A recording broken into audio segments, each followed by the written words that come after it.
Kabanata 2361. Maya-maya pa ay makikita na si Will na paakyat baba sa kanyang sala, ang kanyang mga kamay sa kanyang likod. Saan nagpunta si Finch? Sigurado siyang inutusan lang niya si Finch na tiktikan si Gerald. Kung tutuusin, parang hindi naman kaya ni Finch na paalisin si Gerald. Sa pag-iisip na iyon, ano ang nagpatagal sa kanya? Bagamat hindi na mapakali si Will, alam niya talaga na hindi niya ito teritoryo, kaya hindi niya magawang lumabas na lang para hanapin si Finch at nanganganib na magmukhang labis na kainahinala. Sa kalaunan, gayunpaman, sumuko siya at nagpasya na tumingin na lang sa paligid. Gayunpaman, nagulat si Will, sa ikalawang pagbukas niya ng pinto, marami ng tao ang nakatayo roon, na tila naghihintay sa kanya. Ano pa, kung ihahambing sa kanilang mga aura, lahat sila ay mga advanced na magsasaka. Pagkatapos ng maikling paghinto, nagtanong si Will sa malamig na tono, sino kayong lahat? Dapat tayo ang nagtatanong, Mr. Will Crawford, not the other way around, panunuyan ng pinuno ng mga lalaki. Paano mo nalaman kung sino ako? Nahuli mo ba si Finch? Bulalas ni Will na agad na tumalikod para makatakas. Gayunpaman, bago pa man siya makahakbang, isang malaking lambat ang bumagsak sa kanya.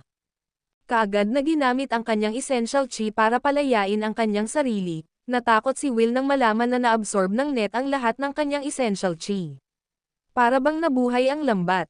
Ang impyerno. Bulalas nang natulala na si Will sabay tanggap na walang takas sa sitwasyon. Itigil mo na ang pagpupumilit mo, Will.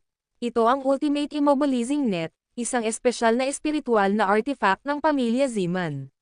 Gaano man kataas ang antas ng iyong paglilinang, hindi ka makakagalaw ng kalamnan.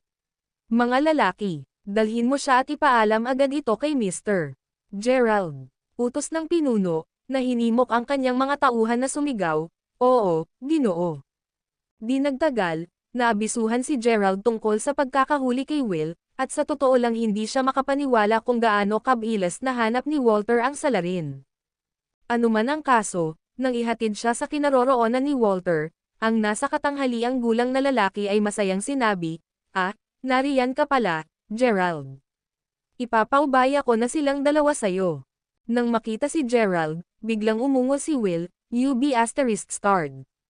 Nasa kamay pa namin ang pamilya mo, alam mo ba? Sa sinabi niyan, kung maglakas loob kang patayin ang sino man sa amin, tiyak na dudurugin ka ng patriarka. Oh, ganoon ba? Pang-iinis na sabi ni Gerald habang diretsong idinampi ang palad niya sa dibdib ni Will, agad siyang napaubo ng subo ng dugo.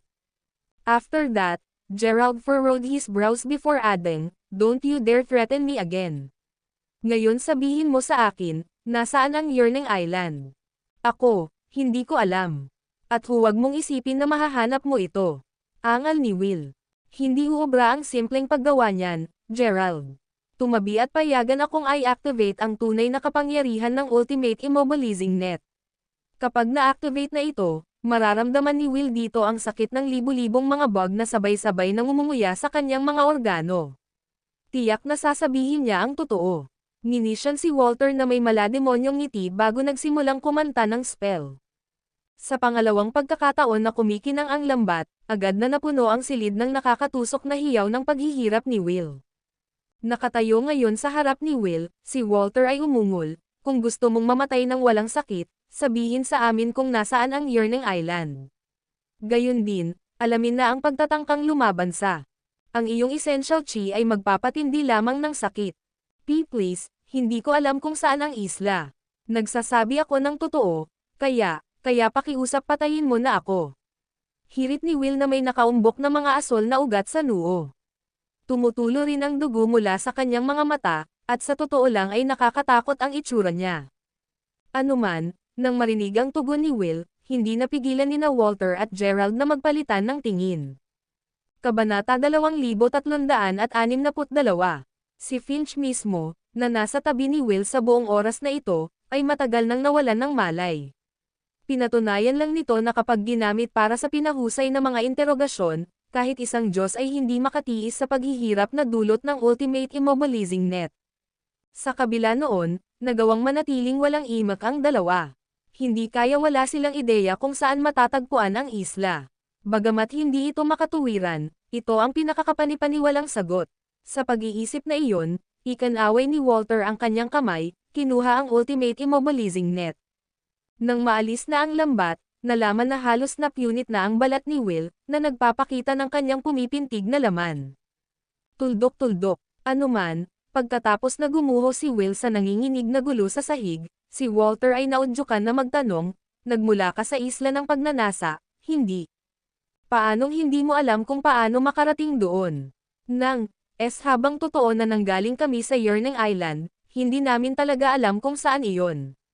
Mula pa noong bata ako, pumasok at umalis kami sa isla sa tulong ng isang magic artifact. Sa sinabi niyan, hindi na namin kailangan pang obserbahan ng maayos ang paligid ng isla noon. Bulong ni Will na ayaw nang maranasan muli ang ganitong sakit. Nang marinig iyon, biglang namulat si Walter nang bumulalas siya, naisip ko na. Gumagamit sila ng Dimension Stone. Kasunod noon, iniunat ni Walter ang kanyang kamay kay Will, na nagudyok ng isang kislap na lumitaw sa ibabaw ng kanyang palad. At hindi nagtagal, isang berde, malakristal na bato at isang mapa ang nasa kanyang mga kamay. Nakatitig sa bato, sinenyasan si Gerald na magtanong, isang Dimension Stone. Talaga, ang Dimension Stone ay isang espesyal na magic artifact na ginawa at pino-ayon sa isang partikular, force field confined area. Sa loob ng force field, namamalagi ang isang receiving dimensional formation, na, sa tulong ng Dimension Stone, ay magbibigay daan sa isa na agad na maglakbay patungo sa nakakulong na lugar. Habang ang isa ay karaniwang nangangailangan ng hindi bababa sa 2-dimensional na porma sayon para lamang makamit iyon, ang isang dimensional na bato ay ginagawang mas madali ang proseso. Panipi. Gayunpaman, kailangan kong sabihin na si Daryl ay isang tuso. Kung tutuusin, hindi man lang siya nagtitiwala sa kanyang mga angkan. Pastahan ako na ang matandang iyon ay nakapag-set up na ng ilang receiving dimensional formations para sa kanyang sarili. Nakangiting paliwanag ni Walter. Ikaw, tama ka, mula sa, kung ano ang alam ko, mayroong higit sa libu-libong mga nakakatanggap na dimensional formations sa buong mundo. Sabi ni Will sa mahinang tono. Gaano kahanga-hanga, ang kaalaman sa sinaunang pamamaraang ito ay dapat ay nakalimutan na noong nakalipas na mga taon. Si Daryl ay hindi simpleng kalaban, ungol ni Walter sa malalim na boses habang binubuksan niya ang mapa na kinuha niya kay Will. Ang mapa mismo ay isang isla, at mukhang may ilang mga bahay na pinagsama-sama sa isang medyo komplikadong layout. Ang buong lugar ay tila puspos ng mga booby traps at mga nakatagong pinturin. Isla ng pagnanasa, sa palagay ko. Tanong ni Gerald sa monotonous na tono. So what if it is? Maaaring nakuha mo kami at nakuha ang mapa, ngunit hindi mo mahahanap ang isla. Pang-iinis ng ngiti ni Will. Bago pa man tuyain ni Will si Gerald, hinampas ni Gerald si Will sa kanyang noo, at maya-maya lang, isang gintong liwanag ang bumungad sa bawat butas ng katawan ni Will, na ikinamatay niya sa ilang segundo. Habang pinagmamasdan ang katawan ni Will na maging alikabok, hindi maiwasan ni Gerald na maramdaman ang pagkibot ng kanyang mga talukap. Nasaan ang Yearning Island? Nawala na naman ba ang lead niya dito? Nakakainis. Hindi na kailangang mag-alala, Gerald. Sa kabila nito, sa tingin ko alam ko na ngayon kung bakit hindi mo mahanap ang isla. Deklara ni Walter na maingat na pinag-aaralan ang mapa. Oh, ano ang nahanap mo? Nag-aabang na tanong ni Gerald. Ha, iba talaga ang malademonyong matandang iyon. Tuldok, kita mo, ang isla ay wala sa timog o timog silangan na mga lugar. Tuldok-tuldok, impyerno. Hindi ito nasa loob ng hangganan na karaniwang ginagamit upang mag-set up ng mga dimensional na porma sayon. Matapos bigyan ng magandang pagtingin ang mapa, nalaman kong ang mga pagkakahanay sa pagbuo ay hindi sumusunod sa mga tuntunin ng paglilinang o alinman sa 8 diagram, sa bagay na iyon. With that said, I believe na gumagamit ng kulam si Daryl dito. Kung titingnan mo ang gitna, dapat mong makita ang isang sakripisyong palamuti ng ilang uri. Ibig kong sabihin, tingnan mo lang ang kakaibang ulo ng toro sa itaas. Medyo sigurado ako na isa itong sacrificial totem na karaniwang ginagamit sa pangkukulam. Pang-iinis ni Walter. Ang pangkukulam. Ungol ng nagtatakang si Gerald. Talaga, upang maging mas tumpak, Ginamit ni Daryl ang sinaunang pamamaraan ng pangkukulam, na nagmula sa Northern Desert, na napupunta sa Witchery Sky Pit Art. Dahil ang mga mangkukulam ay nawala noong nakalipas na mga taon, ang sining ay hindi na dapat umiral. With that said, who the hell is Daryl? Ungol ng naguguluhan na si Walter. Kabanata 2363. Gayunpaman, sa lahat ng impormasyong ito, sa palagay ko ay mapapaliit ko ang paghahanap natin sa pugad ni Daryl. Masayang deklara ni Walter. Ano ang ibig mong sabihin, Tio Zeman? Tanong ni Gerald na nakataas ang kilay. Well, nakita mo, ang mga mangkukulam ay may espesyal na paraan ng pag-aaral ng pangkukulam. Ibang-iba ito sa paglilinaw, isipin mo. Pagkatapos ng lahat, kapag naglilinang tayo, umaasa tayo sa banal na espiritu upang ihanay ang mga meridian sa ating mga katawan at i-condense ang ating mahahalagang chi. Ang mga mangkukulam, sa kabilang banda, ay higit na umaasa sa mga panlabas na bagay upang isagawa ang kanilang pangkukulam, tulad ng mga insekto, halamang gamot, at maging dugo ng tao. Panipi. Ano pa, mula sa nabasa ko sa kanilang sinaunang aklat, ang mga mangkukulam noon ay tila kinakatay ang mga maliliit na bata upang mapanatili ang balanse ng kanilang pambabae at panlalaking enerhiya. Natural, ito ay nagpagalit sa publiko, na nagpapakita sa kanilang pakikipagtulungan sa mga puwersa mula sa sinaunang kultibasyon na kaharian upang puksain ang mga mangkukulam. Pero sapat na iyon. Ang pamamaraang ginamit ng mga mangkukulam ay tinatawag na breeding refinement technique. Gaya ng ipinahihiwatig ng pangalan, ito ay nagsasangkot ng maraming pag-aanak at pagpipino. Sa pagtatapos nito, gayunpaman, ang mga mangkukulam na sumailalim sa proseso ay masusumpungan ang kanilang pangkukulam na lubhang pinahusay. Ang mga mangkukulam na umabot sa puntong ito ay talagang magiging master ng pagtatanim ng mga kakaibang bulaklak at prutas, pati na rin ang mga dalubhasang breeder ng lahat ng uri ng supernatural na insekto, paliwanag ni Walter.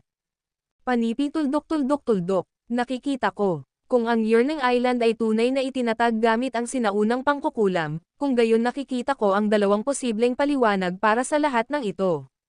Maaaring mahanap ni Daryl ang mga sinaunang guho ng mga mangkukulam, o ang matandang iyon. Natagpuan ang lugar kung saan dating ginamit ng mga mangkukulam para sa pag-aanak. Kung ang pangalawang opsyon ay ang nangyari, ipinapalagay ko na ginamit niya ang lugar bilang pundasyon para itayo ang Yearning Island sa tulong ng Witchery Sky Pit Art. Bulalas ni Gerald. Matalino na bata, sa lahat ng sinabi, dahil malamang na siya ay gumagalaw sa buong lugar sa pamamaraan ng pamamaraang, talagang walang anumang punto sa pagsisikap na hanapin siya. Gayunpaman, sinasabi rin nito sa amin na kung ang Yearning Island ay wala sa timog silangan na lugar, malamang na nasa North Sea ito malapit sa Northern Desert. May dahilan din ako para maniwala na ang lugar ay dapat napapalibutan ng mga kakaibang halaga na iniwan ng mga mangkukulam. Pagkatapos ng lahat, iyon ang tanging paraan na maaaring umiral pa rin ang Witchery Sky Pit Art. Paliwanag ni Walter. Kung ganoon nga ang kaso, ibig sabihin ba nito ay magsisimula na akong maghanap ng mga pahiwatig ng totoong lokasyon ng Yearning Island kapag nakakita ako ng mga kakaibang halaman? Bulalas ni Gerald sa tuwa. No wonder hindi niya mahanap ang Yearning Island all this time. Sa nangyari, ang tunay na lokasyon ng isla ay nasa ganap na kabaligtaran ng direksyon kung saan siya naghahanap. Kung isipin na minsan ay naisip niya na ang paghahanap sa tribo ng Sidam ay sapat na upang madala siya sa isla. Naputol ang pag-iisip ni Gerald nang sabihin ni Walter, well, hindi ganoon kadali. Ayon sa mga sinaunang aklat na nabasa ko, ang mga ganitong halaman ay napakabihirang. Kahit na nakatagpo ka ng isa, maaaring hindi mo ito makilala, kaya ang gawain ay medyo mahirap kapag naisip mo ito. Anuman, maaari kang magsimula sa pamamagitan ng pagsisiyasat sa mga inapo ng mga mangkukulam. Halika ulit, may mga inapo sila, sagot ni Gerald na halatang nagulat sa narinig. Well, eto ang bagay. Sa isang alternatibong talaan na natagpuan ko, nabasa ko na habang karamihan sa mga mangkukulam ay nalipol, medyo marami mula sa unang angkan ang nakatakas. Kung iyon ang kaso, kung gayon ang mga iyon ay ang mga direktang tagapagmana ng mga mangkukulam. Gayunpaman, ilang taon na ang nakalipas mula noon at wala pa akong nababalitaan tungkol sa anumang inapo ng mangkukulam. Kahit na ang aking mga ninuno ay hindi nakatagpo. Gayunpaman, mayroon akong paraan upang mahanap ang mga ito kung nagkataong umiiral pa rin sila. Tatanggapin mo ba ang paghahanap na ito para mahanap sila? Tanong ni Walter. Ipagpatuloy mo. Kailangan mong maghanap ng halaman na namumunga ng banal na bunga. Malamang na matatagpuan sa Northern Desert, ang natural na lumalagong halaman na ito ay ang tanging nabanggit sa aking mga talaan tungkol sa mga mangkukulam. Anuman, sinasabing pinapaboran ng mga mangkukulam ang divine fruits, ginagamit ang mga ito para pangalagaan ang kanilang mga bloodline pati na rin para pahusayin ang kanilang mga kapangyarihan, sabi ni Walter. Kabanata 2364. Kaya, kapag nakahanap na tayo ng divine fruit tree, dapat ay mahahanap na natin ang sinumang witch descendants kung mayroon pa rin sila, tama. Kasunod nito, dapat ay madali nating mahanap ang Yearning Island. Nakuha ko ba iyon ng tama? Sagot ni Gerald sabay tango. Iyan ang pinakamagandang senaryo. Oo, ngunit tandaan na ang mga mangkukulam ay maaaring ganap na napuksa noon. Pagkatapos ng lahat, wala akong narinig na anumang bagong impormasyon tungkol sa kanila sa labas ng aking mga sinaunang aklat. Sabi ni Walter sabay buntong hininga.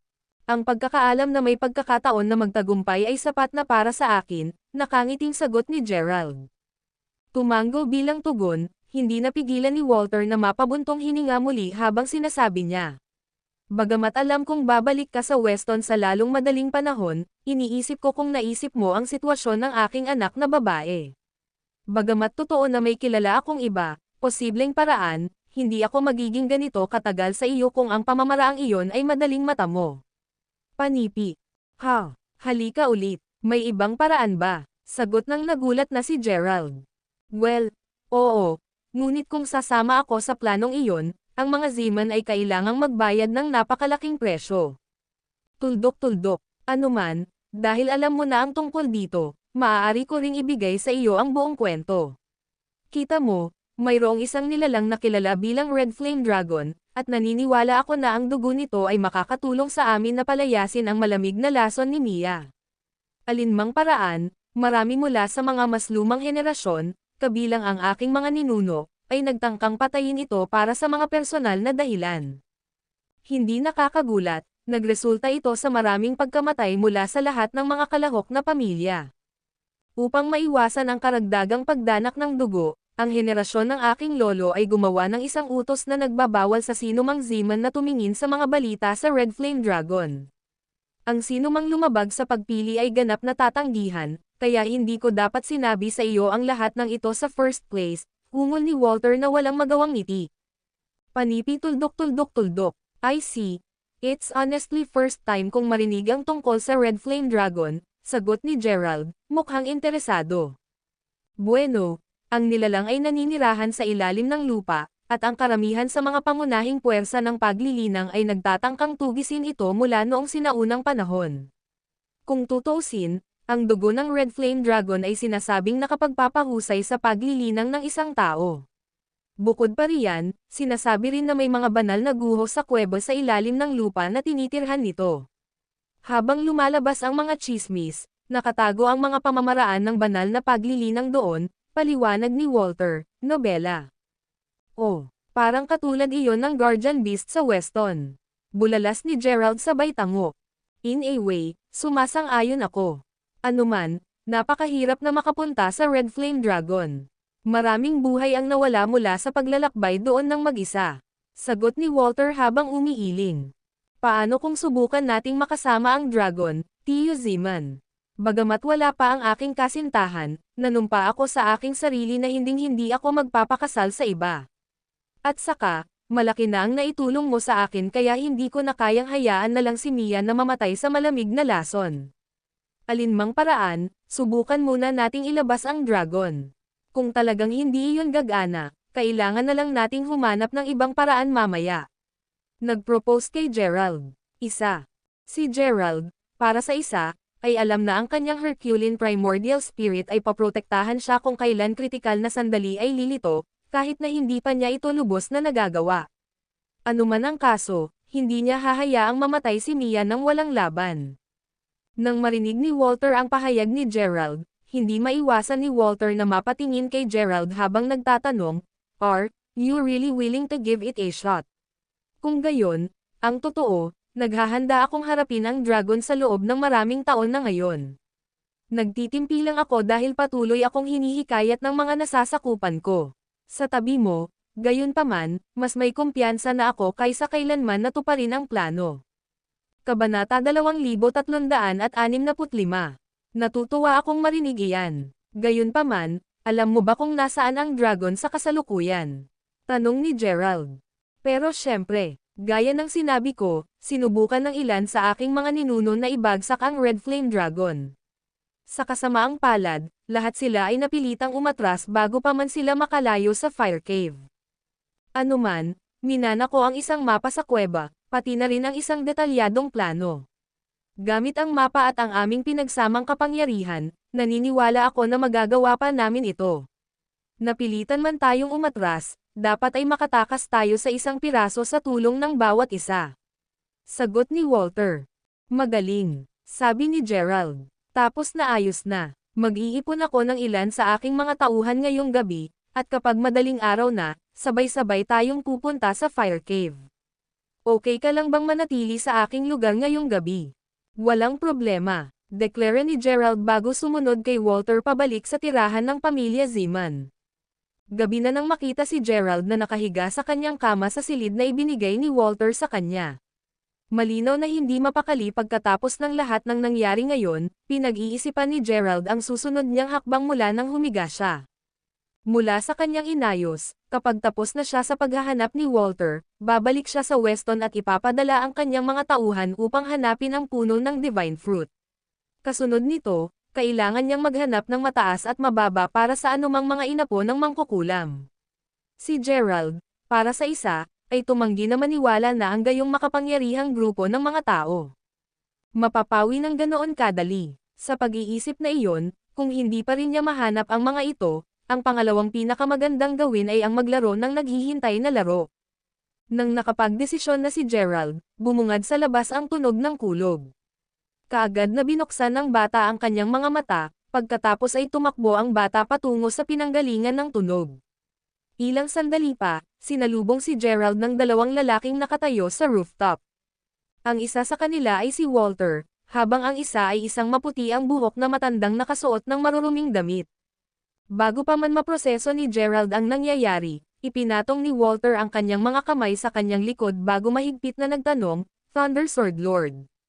Sa ano ang utang ko sa kasiyahang ito? Sabihin na lang natin na sinabi sa akin ng isang maliit na birdie na naghahanda kang tugisin ang Red Flame Dragon. Sa pag-iisip na iyon, alam ko na ngayon na nasa iyo pa rin ang mapa patungo sa Fire Cave. To think na niloko mo ako all this time. Panunuya ng matanda habang nakatitig kay Walter ng matako na mga mata. Ryder Weir, gumawa ka na ng pangalan sa Cultivation Realm, hindi ba? To think na ginugulo mo pa rin ako ng walang kahihiyan pagkatapos ng lahat ng oras na ito. Nakakahiya ka sa Cultivation Realm. Ganti ni Walter. Sabihin mo ang gusto mo, pero hindi ako aalis ng walang mapa. Sinabi mo sa akin na sinunog mo ito noon, kaya natutuwa akong hindi ko binili ang iyong mga kasinungalingan. Anuman, hinahanap mo ang Red Flame Dragon para pagalingin ang iyong anak, hindi ba? Bakit hindi na lang tayo magsanib puwersa? Mungkahi ni Ryder na may masasamang ngiti. Please, kilala na kita. Kung talagang papatayin namin ang dragon, hindi mo hahayaang umalis kami ng isang piraso. Ang iyong pagkamakasarili ay walang hangganan. Panunuya ni Walter na may kasamang sarkastikong tawa. Kaya iyan ang sagot mo. Pagkatapos ay hayaan mo akong ipakita sa iyo ang kapangyarihan ng aking Thunder Sword. Single ni Ryder habang pinatalam ang tingin bago iguhit ang talam niya. Thunder Strike. Angal ni Ryder habang itinataas ang kanyang talam, dahilan para makarga ang gintong espada sa kuryente habang umiindayog ito patungo kay Walter. Sa kung paano. Napakalaki ng kapangyarihan, maging ang hangin ay tila baluktot sandali. Alam kong gaano mapanganib ang pag-atake, agad na sumigaw si Walter, Launch Daylight Shield. Panipi. Kasunod yun, isang gintong kalasag ang biglang lumitaw sa harap ni Walter. Sa kasamaang palad, habang ang espada ay tumama sa kalasag, isang nakakasakit na bitek ang maririnig. King Hell. Angal ni Walter habang pinagmamasdan ang espadang tumusok sa kanyang kalasag. Buti na lang at mabilis kumilos si Gerald. Paglukso palapit sa duo, nakuha niya ang lahat ng kapangyarihan sa loob ng kanyang Herculean Primordial Spirit. At sa pamamagitan ng kanyang kalooban, nagawa niyang ilihis ang pag-atake palayo kay Walter. Kung naging huli na siya ng ilang segundo, tiyak na napahamak si Walter. Anuman ang kaso, ang enerhiya mula sa pinalihis na pag-atake ay mabilis na bumangga sa isang napakalaking, matandang puno, at pagkatapos ng nakabibinging pagsabog, wala nang natitira doon. Kabanata 2366. Lubos na nabigla sa dami ng kapangyarihang ipinakita ni Gerald, si Ryder, na ngayon ay dilat na ang mga mata, ay hindi napigil ang mapabulalas, Panginoon ko. Iisipin na ang isang batang tulad mo ay magagawang ilihis ang aking Thunder Strike. I guess you really can't judge a book by its cover anymore. Anuman, anong uri ng mga diskarte sa paglilinang ang ginagawa mo? At saan ka galing? Hindi maraming kabataan ang makakamit ng ganoong kalaking antas ng paglilinang. I wonder, ungol ni Gerald. Ha, tahimik, para malaman mo, lagi kong nakukuha ang gusto ko. With that said, since you're playing hard to get, papatayin ko na lang kayong dalawa. Ibinabagsak ko ang pamilya Zeman ngayong gabi kung ito ang huling bagay na gagawin ko. Sigaw ng mukhang baliw na si Ryder habang itinutok ang kanyang espada sa langit bago sumigaw ng blood shower. Sa kakilakilabot na panonood habang ang umiikot na puyo ng mga ulap ng kulog ay natipon sa dulo ng talam, mabilis na sumigaw si Walter, Gerald. Takbo, hindi tayo makakaligtas sa pag-ataking iyon. Sa kasamaang palad, huli na para doon. Isang nakakatakot na malakas na aura blade ang nagsimulang magkatotoo sa gitna ng napakalaking puyo ng tubig, at nang walang babala, nagsimula itong lumipad patungo sa duo. Ang aura blade ay napakalakas na kahit si Gerald ay kailangang aminin na ito ay mas malakas kaysa sa alinman sa mga pag-atake na ginamit ni Daryl sa kanya noon. Anuman, kahit na ginamit ni na Gerald at Walter ang bawat huling bahagi ng kanilang mahahalagang chi upang ilihis ang pag-atake, habang galit na sinusubukang iwasan ito, ang kanilang mga pagsisikap ay walang kabuluhan. Nagpatuloy lang ang aura blade. Bumubulusok patungo sa kanila, at sa pangalawang pagkakataon ang pag-atake ay bumangga sa isang ibabaw, nagdulot ito ng halos nakakabulag na pagsabog na agad na nagliwanag sa kalangitan sa gabi. Ang pag-atake ay sumabog tulad ng isang napakalaking bomba, na naging sanhi ng parehong Gerald at Walter upang makakuha ng mataas na pagkahagis sa hangin. Gayunpaman, hindi lang sila ang biktima ng pag-atake. Ang ilan sa mga disipulong Zeman ay nakatayo sa ilalim ng bubong habang nangyayari ang pag-atake. Bilang resulta, kasama ang bahay, lahat sila ay nagkawatak-watek. Sa pagbagsak ni Walter sa lupa, agad siyang umubo ng isang subo ng dugo. Si Gerald mismo ay dumanas ng ilang panloob na pinsala, at halos hindi na siya makatayo. So, strong, ungol ng nanghihinang Gerald. Bagamat totoo na kabisado ni Gerald ang isang listahan ng makapangyarihang mga diskarte, hindi niya nagamit ang mga ito dahil hindi pa rin niya lubos na nakontrol ang kanyang Herculean Primordial Spirit. Sa pag-iisip na iyon, tulad ng sinabi noon ni Sister Indigo, hanggang sa magkaroon siya ng ganap na kontrol sa kanyang Primordial Spirit, maswerte siyang makakaligtas sa pakikipagtagpo sa isang tunay na master. Anuman ang kaso, nagsimulang tumawa si Ryder habang nanunuya, ha? Lalo kang nagiging interesante, bata. Para lang alam mo, walang nakaligtas sa pag-atake ng blood shower ko. Ngunit narito ka, buhay pa rin at maayos pagkatapos ng dalawang pag-atake ko. Iniisip ko kung dapat ba akong gumawa ng exception at ipakita sa iyo ang aking pangatlong pamamaraan ng espada. Halimaw ka, sigaw ni Gerald, namamanhid na ang magkabilang braso. Bagamat hindi pa siya kritikal, alam ni Gerald na malayo na rin ang nagamit niya. Karamihan sa kanyang Triton Chi upang makayanan ang isa pang pag-atake. Naputol ang pag-iisip ni Gerald nang mag-utos si Walter, na katatapos lang makatayo. Tumabi ka, Gerald, ako, sinisimulan ko ang Lance Daylight Extermination Formation. Pagkatapos sabihin iyon, ibinuka ni Walter ang kanyang mga braso bago nagsimulang mag-awit ng isang spell. Ilang sandali pa, nagsimulang manginig ang buong lugar na parang tinamaan ng isang lindol. Kasunod nito, ang marahas at umaalulong na hangin ay nagsimulang umihip din. Habang pinapanood ang mga sinag ng gininto ang liwanag na nagsimulang pumutok sa lupa, humagalpak si Ryder sa pagtawa habang nanunuya, napaka-interesante. Ang isipin na ang mga Zeman ay magkakaroon ng napakalakas na porma sayon. Panipi. Gayunpaman, habang lumalakas ang unos, mabilis na nakita ni Ryder na kumikibot ang kanyang mga talukap ng bomb alot sa kanya ang isang napaka-pressure na aura. May darating na mapanganib. Kabanata 2367. Di nagtagal, nagsimulang manginig ang lupa nang umalangaw-ngaw ang napakalaking dagandong sa lugar. Kasunod nyon, isang napakalaking dragon ang nagmaterial sa labas ng manipis na hangin at nagsimulang maninangil patungo kay Ryder. Thunder Strike, sigaw ni Ryder habang naglulunsad ng sariling pag-atake, umaasang maiiwasan ang papasok na dragon. Sa ikalawang pagbangga ng dalawang pag-atake, isang halos nakakabinging pagsabog ang pumuno sa lugar. Hindi lamang ang napakalakas na banggaan ang naging sanhi ng mabilis na pagka-dematerialize ng dragon, ngunit maging si Ryder ay natagpuan ang kanyang sarili na umuubo ng subo ng dugo habang siya ay itinapon paatras. Sa sandaling pinatatag niya ang kanyang sarili, si Ryder, na ngayon ay mukhang mas baluktot kaysa dati, ay tumangala sa langit bago tumawa ng baliw. Yung Lance Daylight Extermination Formation, napakagandang porma sayon na iniwan ng iyong mga ninuno. Pang-iinis ni Ryder bago ay swing ang kanyang mga braso, at kahit papaano ay binago niya ang kanyang sarili sa isang makapal na ulap. Habang tinatangay ng hangin ang hamog, naririnig ang boses ni Ryder na umaalingaw-ngaw, "Hindi mo ako maaalis ng ganoon kadali, Walter. Maghintay ka, panipi."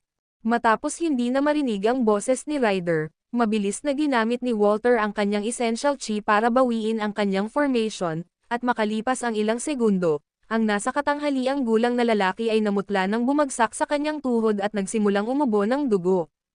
Patriarka, bulalas ng ilan sa mga Zeman habang mabilis silang sumugod para tulungang makatayo si Walter.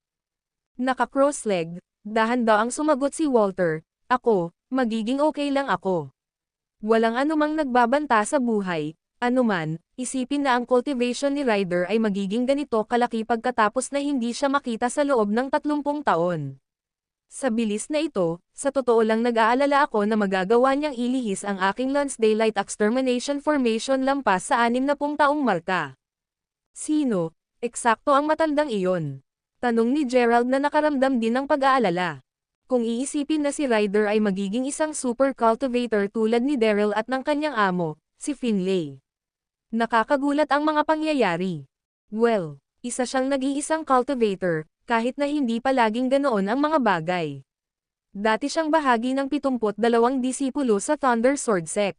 Pagkatapos ng isang kaganapan 30 taon na ang nakalilipas, gayunpaman, siya na lamang ang naiwan sa sekta. Anuman, kahit na siya ay isang masama at walang awa na tao, siya ay hindi rin may kakaila. May talento. Pagkatapos ng lahat, mayroon na siyang mata para sa mapa sa Fire Cave mula 3 dekada na ang nakalipas. Siya ay, at marahil ay patuloy pa rin, ay determinado na pumasok sa kuweba upang kunin ang mga talaan ng isang maalamat na kasanayan. Hindi na kailangang sabihin, siya ay isang martial arts fanatic. Ipinaliwanag. Walter habang siya ay nanatili sa kanyang pagkakaupo, paminsan-minsan ay kinokontrol ang kanyang paghinga upang makatulong sa paghilom ng kanyang panloob na mga pinsala. Nang magsimulang bumalik ang kulay sa mukha ni Walter, si Gerald ay naudyukan na magtanong. "Sabi mo may 72 magsasaka sa Thunder Sword Sect, tama? Kung siya lang ay ganoon nakalakas, paano nawasak ang ibang bahagi ng sekta? Mayroon bang mga magsasaka doon na mas malakas kaysa kay Ryder?" Mula sa araw na nagsimulang maglinang si Gerald, napagtanto niya kung gaano kaunti ang tunay niyang nalalaman tungkol sa mundo. Nang marinig iyon, umiling lang si Walter na may mapait na ngiti habang sinasabi, "Sabihin sa katotohanan, ang 72 disipulo ay makapangyarihang mga magsasaka, bawat isa ay nagtataglay ng lakas na madaling mabigla. Ang cultivation realm, kung paano sila napuksa, well, Riders to take credit for that." Panipi. Saglit na nabigla sa narinig, si Gerald eventually snapped out of it bago sumagot, "Ano? Kaya't tutol ka sa pakikipagtulungan at pagbibigay sa kanya ng mapa. Hindi lamang panatiko ang lalaking iyon, ngunit napakamakasarili rin niya. Ang gayong tao ay hindi kailanman magbabahagi ng anumang mabuti sa iba. Panipi. Talagang. Matapos ibagsak ang buong sekta niya, siya na lang ang natitira na marunong gumamit ng Thunder Sword Technique. Sa totoo lang kung paano niya nakuha ang titulong Thunder Sword Lord, sa mga cultivator, sa loob lamang ng ilang dekada, ungol ni Walter sabay buntong hininga. Pagkatapos ng maikling katahimikan, isa sa mga nasasakupan ni Walter ang naprompt na magtanong, papunta pa rin tayo sa file cave noon, Patriarch. Tayo ay, bagamat kaya pa namin ang mga pagkaantala bago ito, ngayong alam na ni Ryder ang aming plano, hindi na kami makapaghintay pa. Sa totoo lang, kapag mas mabilis nating natatapos ito, mas mabuti. Pagkatapos ng lahat, dahil nasugatan siya ng aking Lance Daylight Extermination Formation, sigurado akong kakailanganin ni Ryder ng kahit isang linggo para ganap na mabawi ang kanyang primordial spirit. Sa sinabi nito, ito ang aming pinakamahusay na pagkakataon upang magawa ang mga bagay. Kung tayo ay kumilos ng mas mabagal, hindi lamang ang ating mga pagkakataong makuha ang dugo ng Red Flame Dragon ay babagsak, ngunit ang mga Zeman ay magkakaroon din ng mas mataas na panganib na harapin ang pagkalipol. Paliwanag ni Walter sa medyo nag-aalalang tono. Nang marinig iyon, hindi naiwasang magtanong ng nag-aalalang si Gerald, pero, paano ang mga sugat mo? Huwag kang mag-alala, ang essential chi ko lang ang nasira. Sa pag-iisip na iyon, hanggat nagdadala ako ng sapat na mga halamang gamot, hindi dapat magkaroon ng anumang mga isyo. At saka, ang pagpunta sa fire cave, kahit man, ayon sa kalkulasyon ng aking mga ninuno, ay nangangailangan ng hindi bababa sa 3 araw. Kakailanganin nating dumaan sa 72 kuweba na may iba't ibang laki bago makarating sa pinakaloob. Sa kaalamang iyon, naniniwala ako na mayroon akong sapat na oras upang makabawi, sagot ni Walter na ikanaway ang kanyang kamay. Iyan, ang daming kuweba, ungol ni Gerald habang bahagyang nalaglag ang panga. Hey! Ang mga kuweba ay matalinong idinisenyo batay sa 5 elemento at 8 diagram. Dahil napapaligiran din sila ng lahat ng uri ng force field, talagang hindi bagay na tawaging maze ang lugar na iyon. Kung sakaling hindi mo alam, ilan sa mga advanced na magsasaka na namatay doon ay hindi nagwakas dahil sa dragon, ngunit dahil sila ay nakulong sa maze. Bakit sa tingin mo ay gustong-gusto ni Ryder ang mapa ko? Kabanata 2368. Habang pinagmamasdan si Walter na dahan-daang tumayo, si Gerald ay naudyukan na sabihin. I see. Alinmang paraan, gaya ng sinabi mo, naniniwala akong hindi na natin ito dapat ipagpaliban pa. Mag-move on na tayo. Si Gerald, para sa isa, ngayon ay pump na makita ang maze para sa kanyang sarili. Anuman, bago umalis, siniguro ni Gerald na ay update si Aiden sa sitwasyon. Nang marinig ang sinabi ni Gerald, hindi napigilan ng nag-aalalang si Aiden na sabihin, aalis ka na agad. Talaga, habang wala ako, kailangan kong bumalik ka sa Weston sa lalong madaling panahon para magawa ang ilang bagay. This place isn't the safest to be in for much longer anyway, sagot ni Gerald habang sinimulan niyang ipaliwanag ang kanyang paghahanap sa Divine Fruit Tree. Dahil si Gerald ay nagtataglay ng isang malaking bilang ng mga pag-aari sa maraming mga industriya sa loob ng Weston, ang kanyang mga mapagkukunan ay halos hindi mauubos. Nagbigay ito sa kanya ng isang napakalaking kalamangan sa kanyang paghahanap para sa puno. Alinmang paraan, pagkatapos marinig ang plano ni Gerald, nag-isip sandali si Aiden bago nagtanong, kaya ko pero, kailan ka babalik? At saan tayo magkikita ulit? Matapos itong pag-isipan, sumagot si Gerald. Magkikita kami sa Mayberry City. Medyo matagal na rin nung huli akong nakabalik. Sa pamamagitan ng paggawa ng lahat ng ito, si Gerald ay nag-iiwan ng isang bukas na paraan para sa kanyang hinaharap na sarili. Kung nangyari ang mga bagay ayon sa plano, maaari niyang ipakalat ang balita upang mas kaunting tao ang malinlang ni Daryl. Fast forward sa gabi, pumili na si Walter ng 36 na advanced cultivator, mula sa kanyang pamilya, na sumama sa misyon. Dahil doon, nagsimulang maglakad ang 38 tao, kabilang sina Walter at Gerald, sa fire cave.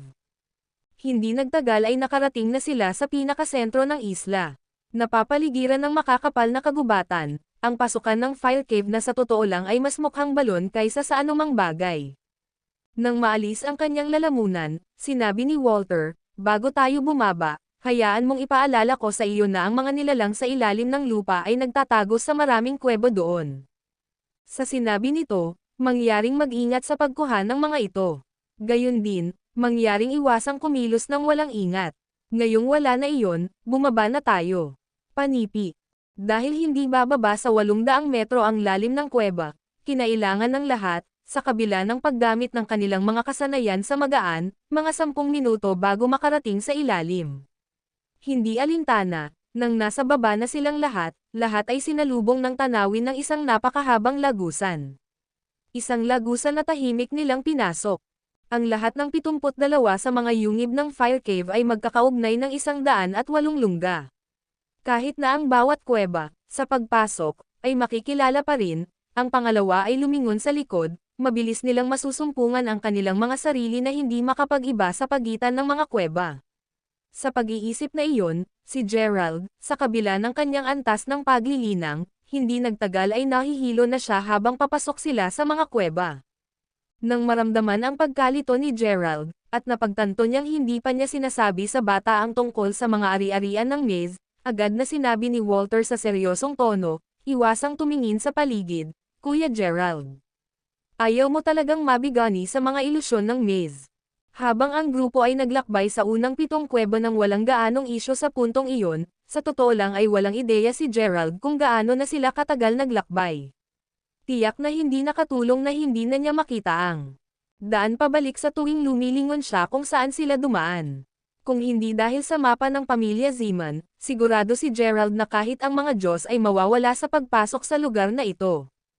Naputol ang pag-iisip ni Gerald nang siya at ang grupo ay biglang nakarinig ng malakas na ingay nang pumasok sila sa isang medyo madilim na kuweba na humigit kumulang 500 square feet ang lapad. Sa gitna ng madilim na ilaw, narinig ng lahat ang tila isang bagay na mabilis na humihinga. Hindi nagtagal ay nakilala ang malabong figure ng isang matandang babae, na tila sinusubukang magsindi ng apoy gamit ang isang flint striker. Kakaiba. Lahat, tumigil ka, utos ni Walter, na nakataas ang kamay, sa pananahimik na tono habang dahan-daang sinimulang sundan ang kanyang mga hakbang. Sa ilalim ng liwanag ng tanglaw ni Gerald, mabilis na napagtanto ng bata na puno na ng pawis ang noo ni Walter. Ano kaya ang kinatatakutan niya? Kabanata 2369. Malinaw na nagtataka sa parehong bagay, ang isa sa mga Zeman ay sinenyasan na magtanong. Ano ang ginagawa ng matandang babae na ito sa lahat ng lugar, Patriarch? Hindi yun matandang babae, kung hindi ako dinadaya ng aking mga mata, naniniwala akong isang corpse demon spider iyon. Sagot ni Walter sa seryosong tono. Sa sandaling matapos ang pangungusap ni Walter, ang maindayog na tunog ng flint striker ay tila bumilis, at walang babala, tumalikod ang matandang babae at nagsimulang humakbang patungo sa grupo. Nakatitig lang ang lahat habang ang matandang babae, ay nagpatawag ng berdeng apoy na mabilis na naging hugis ng isang nagninangas na talam. Habang pinagmamasdan ang kumikiliti, at tila uhaw sa dugo, ang talam na lumipad patungo sa kanila, mabilis na itinulak ni Walter si Gerald sa gilid habang sumisigaw, huwag hayaang hawakan ka ng apoy. Habang nagawang iwasan nina Walter at Gerald ang pag-atake gamit ang kanilang lightness skills, ang 3 Zeman na nasa likod nila ay hindi kasing swerte. Sumisigaw sa paghihirap habang ang nagninangas na talam ay tumusok sa kanila, ang kanilang mga katawan ay mabilis na nilamon ng berdeng apoy. Makalipas ang ilang segundo, sumabog silang 3, walang iniwan kundi alikabok. Nang masaksihan ang lahat ng iyon, naramdaman ni Gerald na tumibok ang kanyang puso. Ngayon ay ganap na mapagbantay, ang bata ay pumasok sa kanyang attack stance bago mabilis na kinuha ang lahat ng mga sulo mula sa iba pang mga Zeman at inilagay ang mga ito sa mga dingding ng yungib sa bilis ng kidlat. Dahil mas maliwanag na ang paligid, pinagmasdan ni Gerald ang corpse demon spider, at sa lalong madaling panahon ay nakita nito na mayroon itong 4 na pares ng itim, parang bakal na pang-ipit. Bukod sa itim din ang mukha nito, ang magulo ang buhok na halimaw ay halos hindi makilala sa isang regular na matandang babae mula sa likuran, lalo na sa isang madilim na silid. Hindi alintana, mabilis na natigilan si Gerald nang magsimulang kuskusin ng halimaw ang mga sipit nito habang inilalabas ang mga pangil nito. Ang alitan na nabuo mula sa pangitaas at pangibabang panga nito na nagkikiskisan sa isa't isa ay tila sapat na upang lumikha ng mga asol na kislap. Kaya't ang mga tunog na narinig nila kanina ay hindi nagmula sa isang aktwal na striker ng Flint.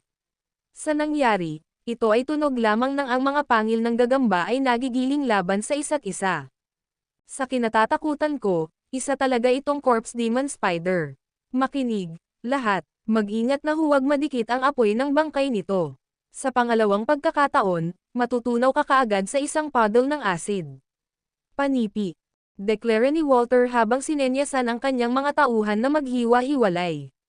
Kahit papaano, mapipigilan nito ang halimaw na tapusin silang lahat ng sabay-sabay. Nang magkahiwa-hiwalay na ang iba pang mga Z-man, hinarap ni Walter si Gerald bago idinagdag, sabay-sabay nating gawin ito, Gerald. Patayin natin ito, o papatayin tayo. Bago pa makasagot si Gerald, sinimulan na ni Walter na pakilyusan ang lahat ng kanyang panloob na lakas para i-activate ang kanyang Lance Daylight Extermination Finger. Dahil ang karamihan sa mga diskarte at kasanayan na alam ni Gerald ay hindi masyadong kapaki-pakinabang sa sitwasyong ito, bukod sa kanyang Herculean Sword Technique, si Gerald ay nagpuntirya lamang bago naglunsad ng isang aura blade patungo sa halimaw sa eksaktong sandali nang si Walter ay nagpaputok ng kanyang sariling pag-atake. Nang makita iyon, ang iba pang mga Z-man ay agad na nagsimulang maglunsad din ng kanilang sariling mga pag-atake. Nang mapagtanto na ito ay nasulok, ang gagamba ay naglabas ng isang kahindek-hindek na ekspresyon bago itinaas ang mga pang-ipit nito, at bumuo ng tila isang kalasag. Sa pagkadismaya ng lahat, nagawa ng kalasag. Ganap na ay deflect ang conjoined attack. Hindi na naglalaro ng anumang laro, dalubhasang inihagis ni Gerald ang kanyang Dawnbreaker Blade patungo sa hayop. Ang talon mismo ay nagbuga ng gininto ang liwanag, at buti na lang natusok ito sa dibdib ng gagamba. Dahil sa ayaw niyang bigyan ito ng pagkakataong makabangon, isa pang matalas na espiritu ng Dawnbreaker ang itinapon. Gayunpaman, sa pagbangga, ang lahat ng pag-atake ay nagawa ay itulak ang gagamba pabalik ng ilang hakbang bago ito tumalbog kaagad. Ngayon ay galit na galit sa mabangis na pag-atake dito, ang gagamba ay nagpakawala ng isang mabangis na dagandong bago naglunsad ng hindi bababa sa isang dosenang apoy ng bangkay mula sa bibig nito. Bagamat totoo na ang lahat ay mas handa na ngayon para sa pag-atake, ang ilan sa mga Z-man ay hindi ganap na nakaiwas sa apoy, at sa kasamaang palad para sa kanila, ang kaunting grace ng bangkay na nagninangas ay sapat na upang matuno ang mga ito sa pool. Alinmang paraan, kahit na nagawang iwasan ni Gerald ang pag-atake ng apoy ng bangkay, ang halimaw ay hindi inaasahang lumingon sa kanya sa susunod. Dahil hindi nakapag-react sa oras, halos hindi na nakayanan ni Gerald ang sarili ng ayurong ng halimaw ang mga sipit nito patungo sa kanyang dibdib, dahilan para mabaligtad ang bata sa dingding. Sa sobrang lakas ng halimaw, ang banggaan ni Gerald ay nag-iwan ng napakalaking dent kung saan siya dumaong, na bumubuo ng ulap ng alikabok sa proseso. Bagamat hindi nagtagal ay bumagsak si Gerald sa lupa at nagsimulang umubo ng dugo, sa totoo lang ay hindi na maganda ang kalagayan ni Walter. Nakaharap na sa kanya ang gagamba, at sa takot ni Walter, pinanood niya ang pagumbok ng pusod ng halimaw, at ang susunod na nalaman niya, isang puting sapot ang inihagis sa kanya. Wala nang oras si Walter para iwasan ang pag-atake, na nagresulta sa kanyang pangitaas na katawan ay ganap na nakagapos sa di oras. Ngayon ay nakulong, hindi naiwasang isipin ni Walter na ang sakit na idinudulot ng web sa kanya ay maaaring kalabanan lamang ng kanyang ultimate immobilizing net. Kabanata 2370. Anuman, pagkatapos ng isang nakakatakot na dagandong, ang gagamba ay nagsimulang gumawa ng isang baliw na scuttle patungo kay Walter. Ito ay maliwanag sa puntong ito na ang gagamba ay hindi ordinaryong hayop. Kung tutuusin, alam nito kung sino sa karamihan ang mas nananakot dito. Kaya naman sina Gerald at Walter ang pangunahing target nito. For F's sake. Sigaw ng galit na si Walter habang naglalabas siya ng surge ng essential chi. Kasunod nito, hindi lamang napalaya si Walter mula sa ngayon ay gutay-gutay na sapot, kundi sa kanyang mga kamay, ay isang gintong mahabang espada na kumikinang ng nakakatakot. Sa katunayan, ang aura ng espada lamang ay sapat na upang ang malademonyong gagamba ay nagsimulang humakbang pabalik sa takot. Ang espada ay isa sa mga sinaunang magic artifact ng pamilya Zeman, at tinawag itong Demonday. Huwag gamit ang sobrang panlalaki at matuwid na aura mula sa langit at lupa, hindi nakapagtataka kung bakit naging mapagbantay ang gagamba dito. Dahil ayaw nang mag-aksaya pa ng oras, ang galit na si Walter ay lumundag, na inihampas ang kanyang espada patungo sa gagamba habang umuungal, mamatay. Panipi. Ngayon sa estado ng gulat, ang tumitili na gagamba ay agad na nagtaas ng mga sipit nito upang harangan ang pag-atake. Sa sobrang takot nito, hiniwalang ng Demonday Sword ang mga sipit nito. Habang ito ay humahagulgol sa matinding paghihirap, lahat ng naroon ay hindi napigil ang manlaki ang kanilang mga mata sa gulat habang pinapanood ang mga pincer na muling nabubuo sa isang kisap mata. Dahil nabigla sa mga kakayahan ng gagamba sa pagbabagong buhay, agad na napaatras si Gerald habang galit na sumisigaw, "Ano ba?" Sa kabilang banda, alam ni Walter na walang puwang para sa pagkakamali. Hindi man lang kumikibo mula sa kakilakilabot na realisasyon, ginamit ng nasa katanghaliang gulang na lalaki ang lahat ng kanyang lakas upang simulan ang paglaslas sa halimaw. Kahit na ang bawat isa sa mga sumusunod na 70 mga hiwa ay nakatutok sa mahahalagang bahagi ng hayop, ito ay walang silbi. Masyadong matigas ang katawan ng gagamba. Ano pa, sa tuwing hinihiwa ang mga pang-ipit nito, sa isang iglap ay muling tatubo ang mga ito. Invincible ba talaga ang nilalang na ito? Sa puntong ito, ang gagamba ay nagsawa na sa mga pag-atake ni Walter. Dahil doon, itinutok nito ang dibdib ni Walter bago sabay-sabay na inilunsad ang apoy ng bangkay, sapot, at mga sipit nito. Natural, ang ngayon ay naguguluhan na si Walter ay agad na sinubukang iwasan ang pag-atake. Sa kasamaang palad, nontog siya ng isa sa mga pang-ipit ng halimaw, na nagresulta sa pagkahagis ng nasa katanghaliang gulang na lalaki sa pader.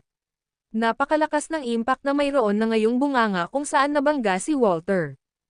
Alinmang paraan, nang makitang bumagsak ang espada ni Walter sa lupa, kumikinang sa tuwa ang mga mata ng nasa sabik na gagamba habang dahan-dahan itong lumalapit sa nasugatan na lalaki. Nang makita niya iyon, si Walter, na ngayon ay nakahawak ang isang kamay sa kanyang nasugatan na dibdib, nagsimulang humakbang palayo sa gagamba habang sumisigaw, "Kailangan nating mahanap ang Gate of Fate nito." Sa buong pakikipaglaban ni Walter sa gagamba, maingat na pinag-aaralan ni Gerald ang anatomy ng gagamba. Sa kabila ng lahat, sa nakakatuwang pagbabagong kakayahan ng gagamba at sa matigas nitong katawan, alam na niya na hindi nila magagawang lampasan ito, kahit na sa kanilang pinagsamang pagsisikap. Sa pag-iisip na iyon, na-prompt si Gerald na alalahanin ang eksena ng ilabas ng gagamba ang web nito. Ito ay pusod. Lahat ng bagay sa mundong ito ay may kahinaan. Ito ay simpleng pangunahing batas ng buhay. Dahil parang walang ibang gumana, ang Gate of Fate kaya ng gagamba ang pusod nito. Kahit na hindi, ito ay gawin o mamatay. Sa pagkaunawa niyan, tumalim ang tingin ni Gerald habang ginagamit niya ang kanyang aura para ipatawag ang Demonday Sword sa kanyang kamay. Sa sobrang swerte, sa sandaling iyon din nang bumaril ang gagamba sa isang web. Sinusubukang agawin ang espada. Gayunpaman, nakuha muna ni Gerald ang espada. Nakatitig sa gagamba, sumigaw si Gerald, "Ang iyong Gate of Fate. It's your pusod." Kasunod noon, inihagis ni Gerald ang espada patungo sa pusod ng hayop, tulad ng ginawa niya sa kanyang Dawnbreaker Blade. Kabanata 2371. Ang kapangyarihan ng Demonday ay hindi sinasadya, at kasama ng napakalaking lakas ni Gerald, ang espada ay nakatusok mismo sa tiyan ng gagamba. Kasunod ng isang nakakatakot na dagandong, ang gagamba ay nagsimulang kumikinang na pula habang ang isang makapal na lilang fog ay bumulwak mula sa sugat nito. Iyon marahil ang espiritual na kakanyahan nito. Natural, ang paghihirap ay napakalaki, ngunit ang tanging magagawa ng gagamba ay titigan si Gerald ng may sama ng loob. Hindi nagtagal at nagsimulang magkaroon ng mga bitek sa buong katawan ng gagamba, at sa huli, sumabog ito sa ulap ng umiikot na alikabok.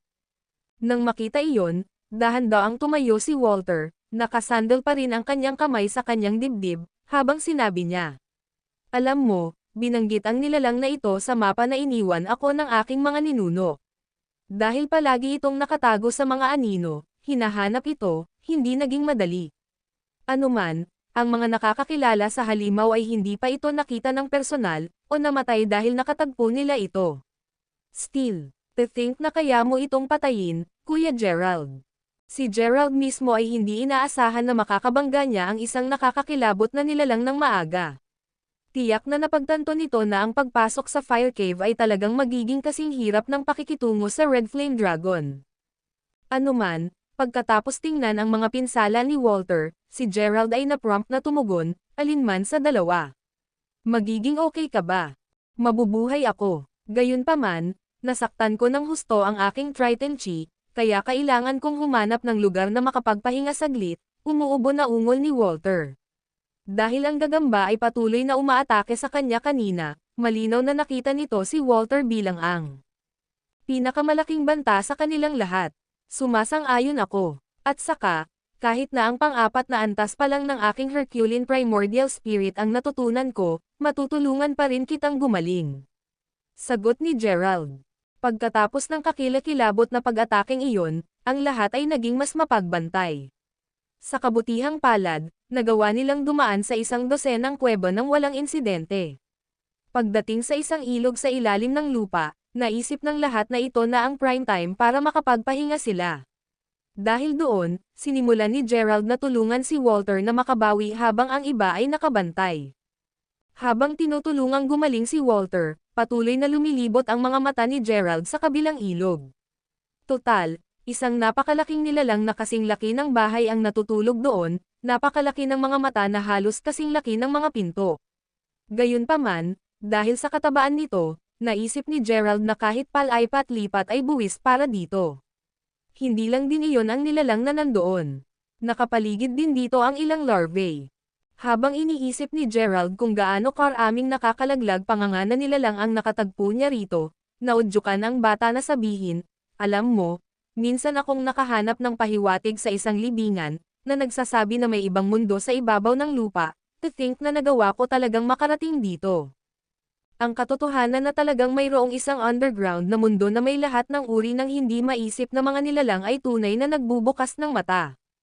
Hey, well, ang mga ganitong tanawin ay hindi pangkaraniwan sa cultivation realm, kung makakaalis tayo sa lugar na ito, bibigyan kita ng ilang libro mula sa library ng pamilya ko. Sana mas matulungan ka pa nila na mas mapapabuti pa nila ang future cultivation mo, sagot ng nakangiting si Walter sabay tango. Pinahahalagahan ko ito, Tio Zeman. Nakangiting sabi ni Gerald. Makalipas ang halos 4 na oras nang magmukhang mas maganda si Walter. Dahil doon, nagsimulang maglakbay ang grupo papasok sa mga kuweba. Bagamat tila naging mas maayos na ang lahat ngayon, hindi maiwasan ni Gerald na mapansin ang maraming kalansay na kanilang nadaanan sa daan. Kabanata 2372. Nang mapansin ang tinitingnan ni Gerald, si Walter ay naudyukan na sabihin sa medyo nag-aalalang tono, hindi mabilang na mga magsasaka ang sumubok na pumasok sa Fire Cave sa nakalipas na 1,000 taon. Sa kasamaang palad, kahit na ang pinakamakapangyarihan sa kanila ay napunta sa malamis na kuwebang ito. Iilan lamang sa mga hindi pangkaraniwang matatalinong tao ang nakarating sa Red River, ang huling checkpoint sa Fire Cave. Anuman, itong mga kalansay na nakikita mo sa buong lugar. Sila talaga ang mas maswerteng individual.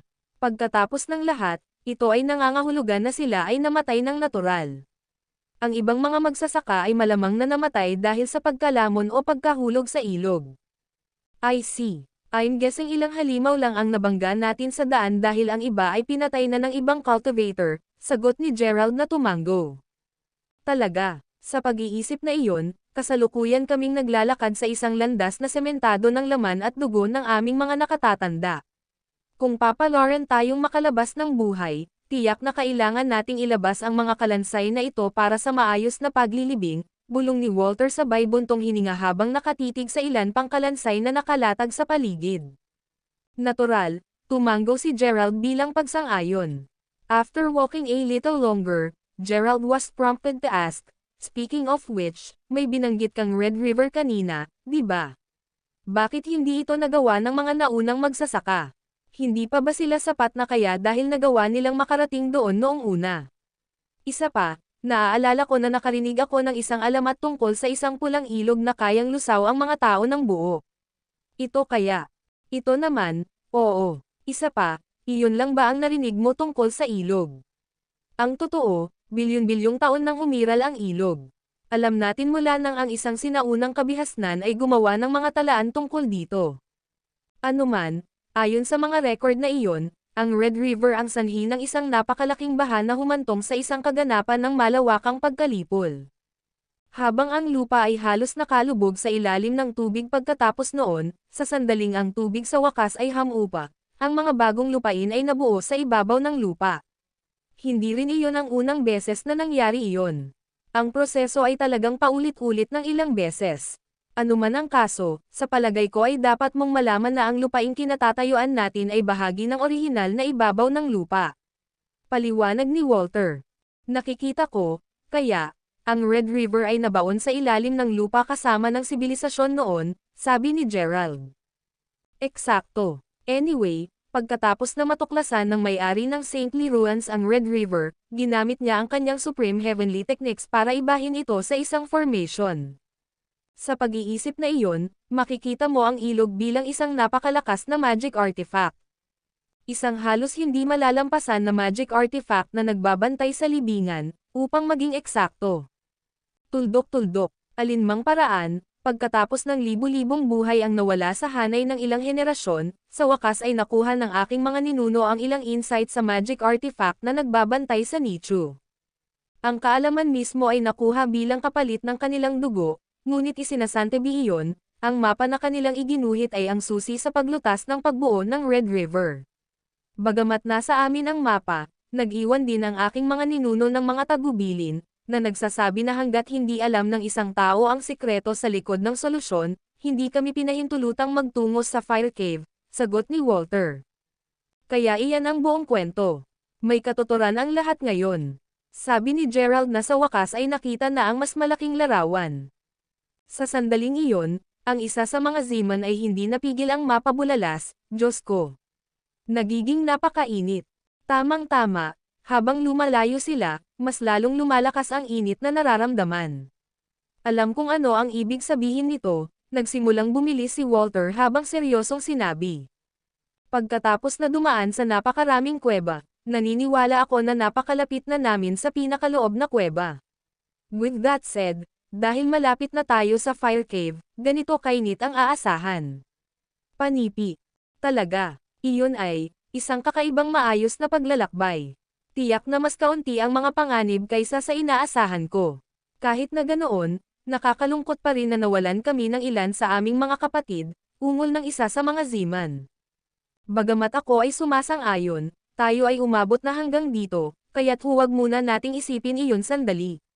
Sa halip, tumuon sa ating paparating na hamon, ang Red River. Sagot ni Walter na medyo nakasimangot.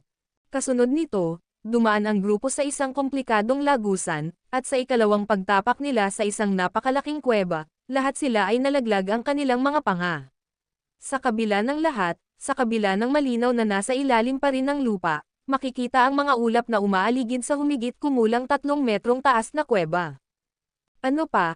Ang artificial na kalangitan ay tila nagliliwanag sa lugar, kahit na walang anumang sikat ng araw.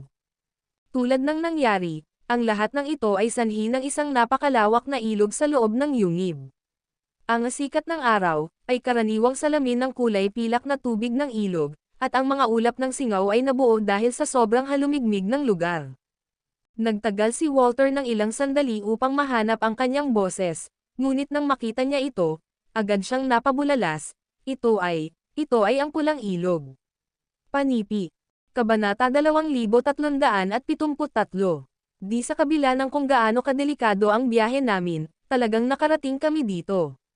Binabati kita, Patriarch, Mr. Gerald. Bulalas ng ilan sa tuwang-tuwa na mga Zeman. Kung tutuusin, malapit na silang maging bahagi ng bihirang iilan na nakapasok sa Fire Cave at matatagpuan ang mga banal na guho. Talaga. Kung makatawid tayo sa Red River, tayo ang unang makakamit ng tagumpay na iyon. Deklara ni Walter habang nanginginig sa tuwa. Ha, natatakot ako na mas madaling sabihin kaysa gawin iyon. Scoff isang pamilyar na boses out of the blue.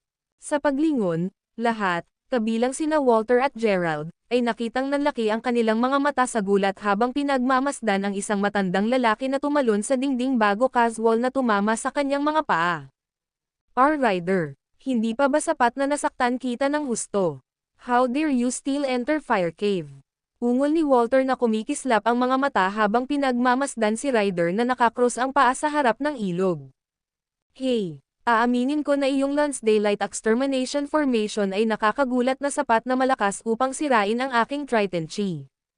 Kakailanganin ko ng hindi bababa sa 1 linggo upang ganap na makabangon mula doon. Anuman, kung nagtataka ka kung paano ako nakarating dito, hayaan mo akong ipaalala sa iyo na ang pagpunta sa mga banal na guho ay ang habang buhay kong hangarin. Sa pag-iisip na iyon, napakaraming beses na akong bumaba dito sa buong mga dekada na ang lugar na ito sa totoo lang ay parang aking likod bahay ngayon. Pang-iinis na sabi ni Ryder.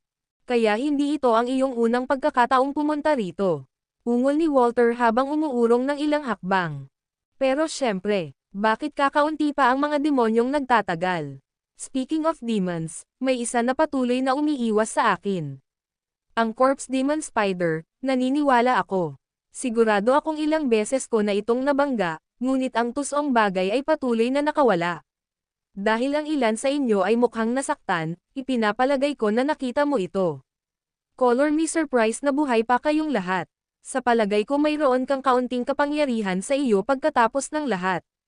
Natatawang sabi ni Ryder. Sa sobrang pamilyar mo sa lugar na ito, bakit hindi ka nalang pumasok? Hindi mo na kailangan ang mapa ng pamilya Zeman. Sabi ni Gerald habang sila ni Walter ay nagsimulang magpakilos ng kanilang mahahalagang chi, ganap na handang pumasok sa labanan anumang oras. Bagamat inaamin kong malakas ka sa edad mo, kakaunti lang ang alam mo sa mundong ito. Tingnan mo, isang mahusay, sinaunang magsasaka na minsang nag-set up ng Septar Deeper Formation sa loob ng ilog. Dahil dito, hindi ko nagawang tumawid sa Red River, kahit na matapos ang lahat ng mga taon na ito. Bawat pagtatangka ko ay haantong sa halos mamatay ako. Anuman, matagal akong naghintay dahil alam kong ang paraan ng pagtawid sa ilog ay nakasulat sa mapa ng pamilya Zeman, o kabisado ni Walter. Sabi ni Ryder, na naka-cross-leg pa rin, bago tumahimik sandali. Pagkatapos lamang ng ilang paghinga, bumalik ang pamumula ng kanyang maputlang pisngi, na agad na ikinagulat ni Gerald at Walter. Ikaw, na-restore mo lang ba ng buo ang Triton Chi mo pero paano? Bulalas ni Walter, pinagpapawisan ng mga bala habang pinagmamasdan si Ryder na tumayo. Kabanata 2374. Hey, kaya, maaari mong sabihin. Magandang mata, sagot ni Ryder sabay tango. Ito ay hindi posible. Bagamat alam kong hindi ka maaaring patayin ng aking Lance Daylight Extermination Formation, tiwala ako sa mga pinsalang natamo mo ay hindi bababa sa 1 buong linggo upang mabawi. Hindi mo dapat gamitin ang iyong mahahalagang chi. Exclaimed Walter, ang kanyang malaking kawalang paniwala na nakaplaster sa kanyang buong mukha. Ha, bueno, dahil mamamatay kayong lahat sa lalong madaling panahon, maaari ko ring sabihin sa iyo ang totoo. Kita mo, ang aking mahahalagang chi ilang dekada na ang nakalipas ay halos hindi sapat na kalabanan ang aking mga nakatatanda. Sa kabila noon, lahat sila ay duwag. Para sa konteksto, iminungkahi kong makipag-usap sa kanila upang hanapin ang pagtutulungan na makalangit na pamamaraan sa Fire Cave. Gayunpaman, ang lahat sa kanila ay sadyang masyadong natatakot na sumasagot sa mga tagubilin ng Thunder Sword Sect. Sa totoo lang, nahihiya akong magsama ng isang sekta sa kanila. Panipi. Pagkatapos na tahasang tanggihan ang aking panukala, ginawa ko ang aking pagsisikap na palihim na hanapin ang Fire Cave. Nang sa wakas ay natagpuan ko ito, gayunpaman, agad kong napagtanto ang Red River ay nagdulot ng napakalaking hamon. Bagaman sa kalaunan ay napagtanto hindi ko na imposibleng masira ang Septar Deeper Formation gamit ang sarili kong lakas, nagawa kong matuto ng ilang bagay mula sa aking mga pagkabigo, nobela. Para sa isa, sa pamamagitan ng maingat na pag-aaral sa pagbuo, kung na ito ay malapit na natagpuan sa kapangyarihan ng elemento na rin ang enerhiya ng 5 yin karaniwang matatagpuan sa mga katawan ng mga magsasaka. Bukod pa riyan, nalaman ko rin na ang banal na espiritu ng Red River ay nagpapabagal sa proseso ng proseso. Hindi alintana, Pagkatapos ng paglilinang dito sa pinakamahabang panahon, sinubukan kong sirain muli ang porma sayon. Tulad ng nahulaan mo na, nabigo ako muli, paliwanag ni Ryder habang umiiling. Panipi tuldok-tuldok-tuldok, nakita ko. Kaya para mailabas ang iyong galit, pinatay mo ang lahat ng 71 sa iyong mga nakatatanda at juniors. Tanong ni Walter na hindi maiwasang humanga at matakot kay Ryder. Ang matandang ito ay isang tunay na cultivating prodigy. Lahat sila ay tulala pa rin. Kung tutusin, naglakas loob talaga silang magtanong kung palihim ba akong pumasok sa fire cave. Nagbanta pa silang kakasin ang aking cultivation noon. Sa kasamaang palad para sa kanila, na-master ko na ang huling 3 taktika ng Thunder Sword technique noon pa lang. Tulad ng mga scum nila, wala ni isa sa kanila ang makalapit sa paghawak sa aking mga pag-atake. Noon ko sa wakas natanto kung gaano ako naging malakas. Pang-iinis ni Ryder habang pabalik-balik. Hindi ka pa ba sapat, Senior?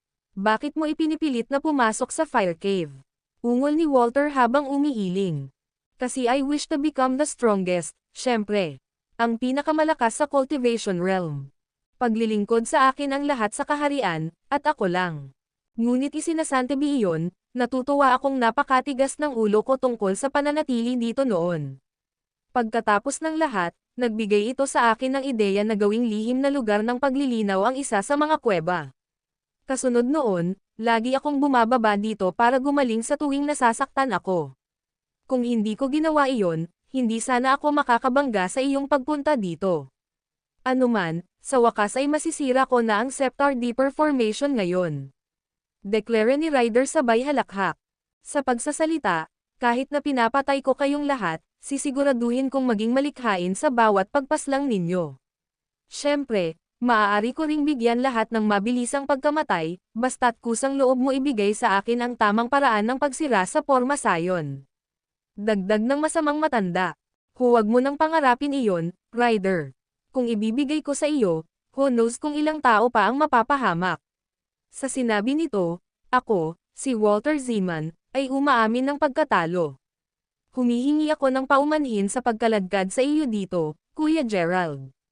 Deklara ni Walter na lubos na naunawaan na ang pagtakas ay hindi na isang opsyon.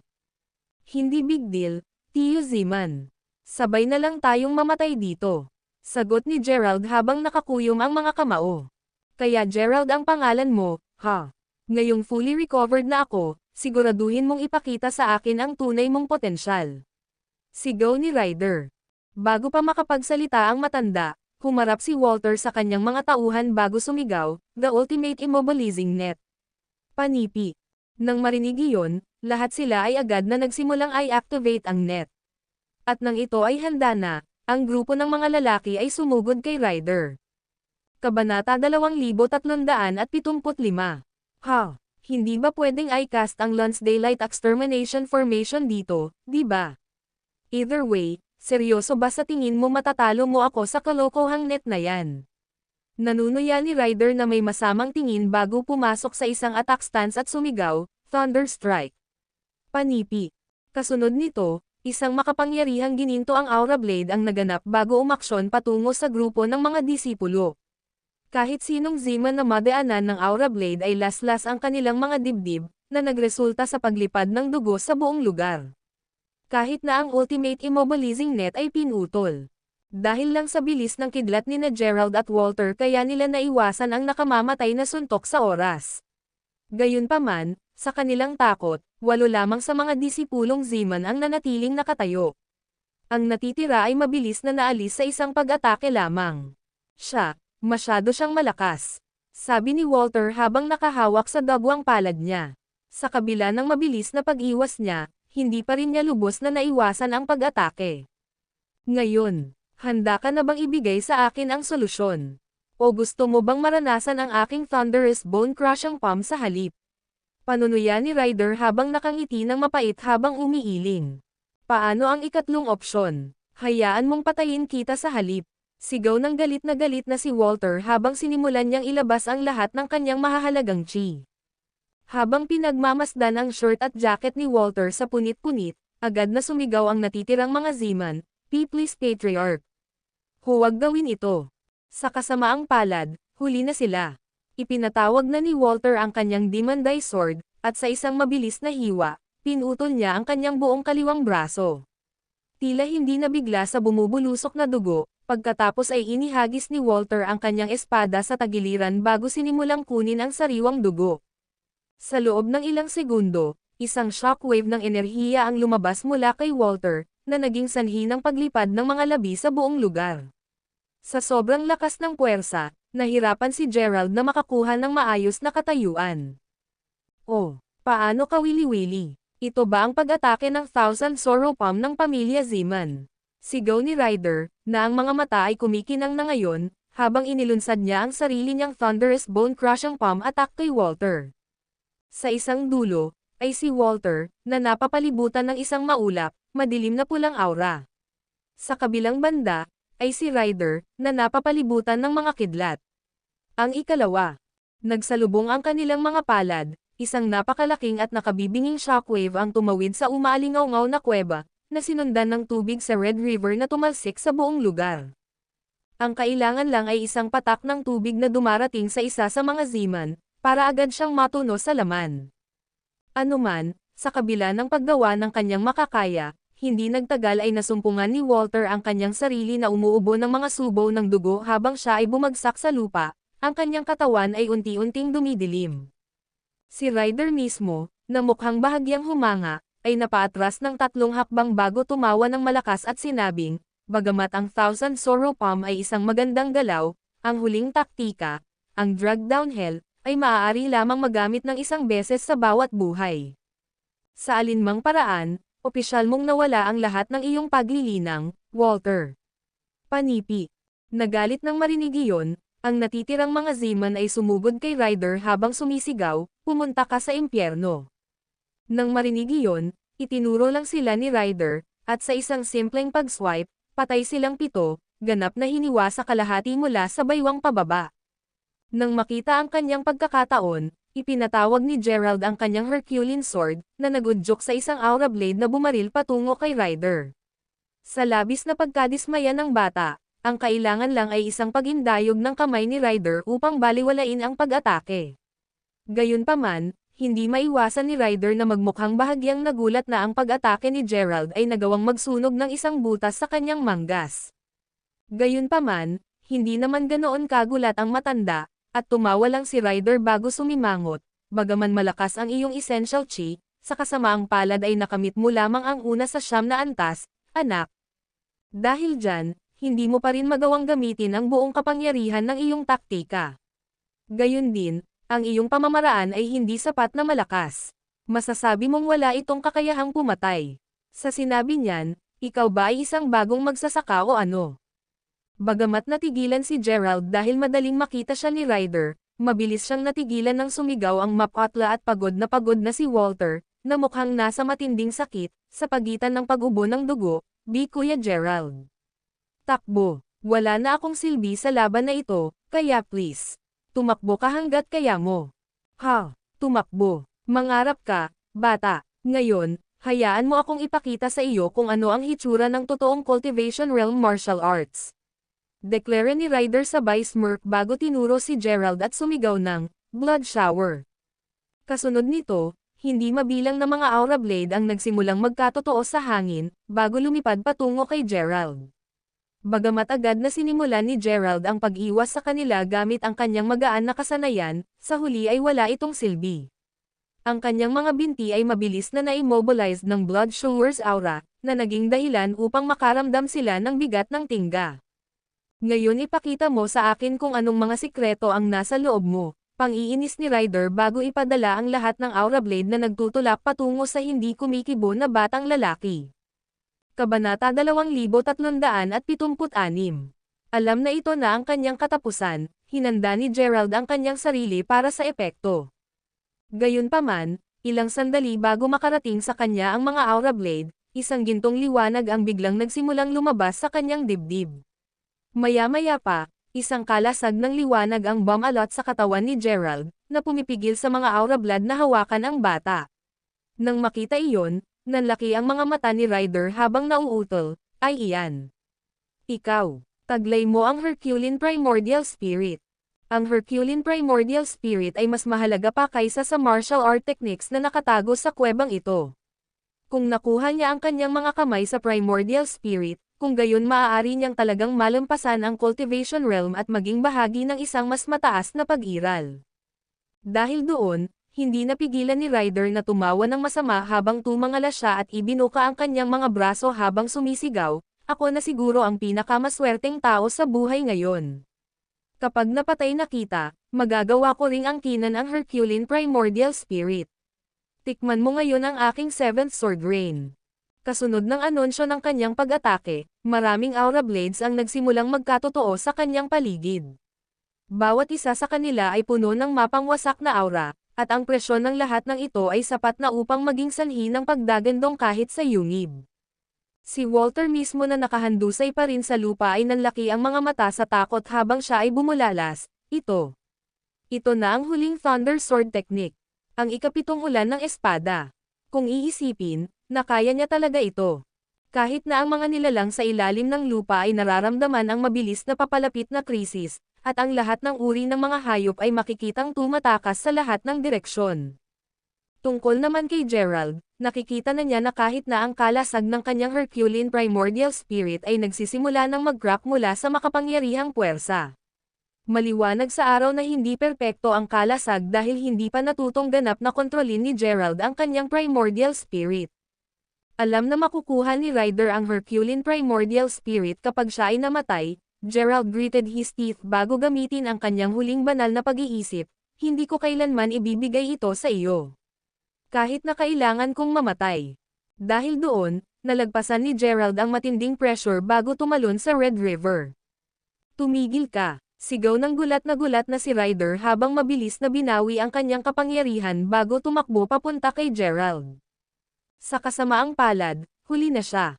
Kasama ang kanyang pananggalang na kalasag, si Gerald ay lubusang nakalubog sa ilog. Habang nilalamon ng buong ilog si Gerald, gayunpaman, isang kakaibang bagay ang nagsimulang mangyari. Ang Scepter Deeper Formation ay nagsimulang i-project sa itaas ng hangganan ng Red River sa ilang kadahilanan. Si Gerald ba at ang kanyang Herculean Primordial Spirit ang dahilan? Ano man ang kaso, nagsimulang pumutok ang porma sayon na parang salamin. Nang mapagtantong malapit na itong mabasag, malungkot na sumigaw si Ryder, anong nangyayari? Nasisira ba ang formation? Masisira ba ang lugar na ito?" Alam na ang kanyang panghabang buhay na mga pangarap ay malapit nang masira kasabay ng pagbuo, idinagdag ng nawawalang pag-asa na si Ryder, "Please. Itigil ito ng sabay-sabay. Naghintay ako ng napakaraming taon para dito. Tama iyan. Walter. Sabihin mo sa akin kung paano makapasok sa porma sayon. Sabihin mo sa akin dali, damn it." Bilang tugon, tumawa lang ng malakas si Walter habang nanunuya, "Ha? Tapos na ang lahat." Sa sandaling masira ang porma sayon, ang kapangyarihang ilalabas nito ay tiyak na magiging sanhi ng pagbagsak ng mundong ito sa ilalim ng lupa, nasisira sa mga banal na guho sa proseso. Natapos ang pangalawang pangungusap ni Walter, isang galit na dagandong ang maririnig. Ngayon ay mukhang hindi ka pani-paniwalang nababalisa, sumigaw si Ryder, "Iyan ang Red Flame Dragon. Malapit na ako dito." Nang malapit ng wakasan ng desperadong Ryder ang buhay ni Walter, nagsimulang kumikinang sa gininto ang liwanag ang porma sayon bago nagpakawala ng malakas na shockwave. Mawawasak ito anumang oras ngayon. Kabanata 2377. Makalipas ang ilang segundo, isang malakas na pagsabog ang narinig at ang lupa ay nagsimulang manginig na parang baliw. Ito, mukhang hindi maganda. Napalunok si Ryder nang maramdaman niyang bumibilis ang tibok ng puso niya.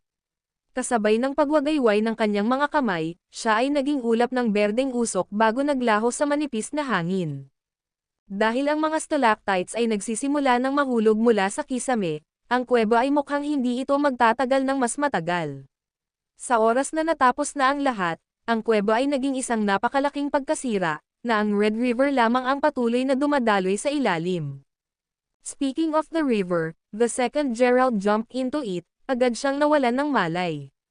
Siya, para sa isa, ay inaasahan na mamatay doon, at ang huling bagay sa kanyang isip bago mawalan ng malay ay ang Herculean Primordial Spirit ay lulubog sa ilog kasama ang kanyang bangkay. Gayunpaman, kung sino man ang naglaan ng oras upang sumilip sa tubig, tiyak na magugulat silang malaman na buo pa rin ang kanyang katawan. Sa katunayan, nagniningning pa rin ito sa isang gintong liwanag. Nang lumingon ito, pinoprotektahan siya ng kanyang Herculean Primordial Spirit. Sa tuwing susubukan ng tubig na tunawin ang kanyang katawan, ang kanyang Herculean Primordial Spirit ay muling bubuo ng kanyang mga bahagi ng katawan. Hindi kayang sirain ng Red River ang kanyang katawan. Hindi alintana, pagkatapos ng mahabang panahon na lumutang ang kanyang katawan doon, ang Red River ay nagsimulang umikot ng mas mabilis, at mas mabilis hanggang sa naging whirlpool at nilamon si Gerald. Sa isang punto, ang tubig ay mabilis na tumagos sa ilalim ng ilog. Ang pangalawang nangyari, isang nakakasilaw na liwanag ang sumilay sa isang maikling segundo bago naglaho at ganoon na lamang, wala na si Gerald, na lubusang nilamon ng ilog. Maya-maya, unti-unting namulat ang nagyayelong si Gerald at ang una niyang naramdaman ay ang masakit niyang katawan. Nang imulat niya ang kanyang mga mata ay agad siyang nagulat. Ako, hindi ako, patay. Ano ang lugar na ito? Ito ba ay ang Netherworld? Ungol ng nalilitong bata habang dahan-daang itinaas ang isang kamay sa kanyang dibdib upang tumingin sa paligid.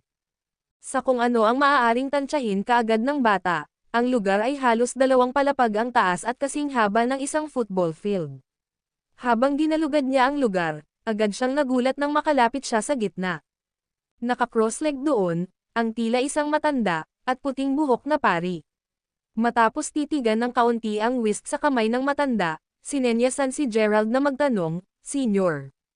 Nang hindi siya nakatanggap ng sagot, sinubukan ni Gerald na suriing mabuti ang matandang pari at hindi nagtagal ay napagtanto niyang isa nga pala itong bangkay. Habang nag-iisip si Gerald kung gaano katagal nakaupo ang bangkay, tumangala siya at nakita niyang umaagos ang pulang ilog sa ibabaw niya. Bagamat nagulat, nakaramdam din si Gerald ng labis na kagalakan nang sabihin niya sa kanyang sarili, "Tiyak na iniligtas ako ng aking Herculean Primordial Spirit. Lagi akong makakaasa kapag nasa panganib ang buhay ko." Kasunod nito, ginamit niya ang kanyang mga pandama upang suriin ang kanyang katawan at sa kanyang sorpresa, napagtanto niyang tumalon siya mula sa ika-4 hanggang sa ika-6 na yugto sa pagmaster ng kanyang Herculean Primordial Spirit. Ano pa, ang kanyang mahahalagang chi ay lumago rin ng mas sagana. Isang himala. Kapag nakarating na siya sa ika-9 na yugto, talagang makakasama niya ang Herculean Primordial Spirit at kasama niyan, masisimulan na niyang pag-aralan ang mga superior na pamamaraan na kanyang naisalo. Doon lang siya magiging mas confident na matatalo si Daryl. Naputol ang pag-iisip ni Gerald nang muling tumingin sa pari. Ito ay Kabanata 2378. Bago maglatag ang pari ng kanilang libro at sa masusing pagsisiyasat, napagtanto ni Gerald na lahat sila ay mga gabay sa pag-aaral ng pinakamataas na makalangit na pamamaraan. Diyos ko, bulalas ni Gerald. Nasa Santley Ruins ba siya? Ano man ang kaso, siguradong walang awa ang senior na ito. Pagkatapos ng lahat, sa pamamagitan ng pag-iingat ng lahat ng kaalamang ito dito, kahit na ang pinakadakilang mga kahanga-hanga ay tiyak na namatay sa hindi mapagpatawad na ilog. Kahit na may nagawang pumatay sa Red Flame Dragon, walang sino man ang magkakaroon ng lakas ng loob na bumaba dito. Napakabagsik na nakatatanda, sa kung gaano kasakiman ang mga tao ay kasama ang mga magsasaka, hindi ko maisip kung gaano karaming mga taong gutom sa kapangyarihan ang namatay dito. Ungol ni Gerald habang umiiling. Gayunpaman, hindi niya maiwasang humanga sa matandang pari. Kahit na gusto ni Gerald na malaman ang kanyang pangalan, walang mga pahiwatig kung ano ito. Ang naroon lang, ay ang mga aklat na iyon.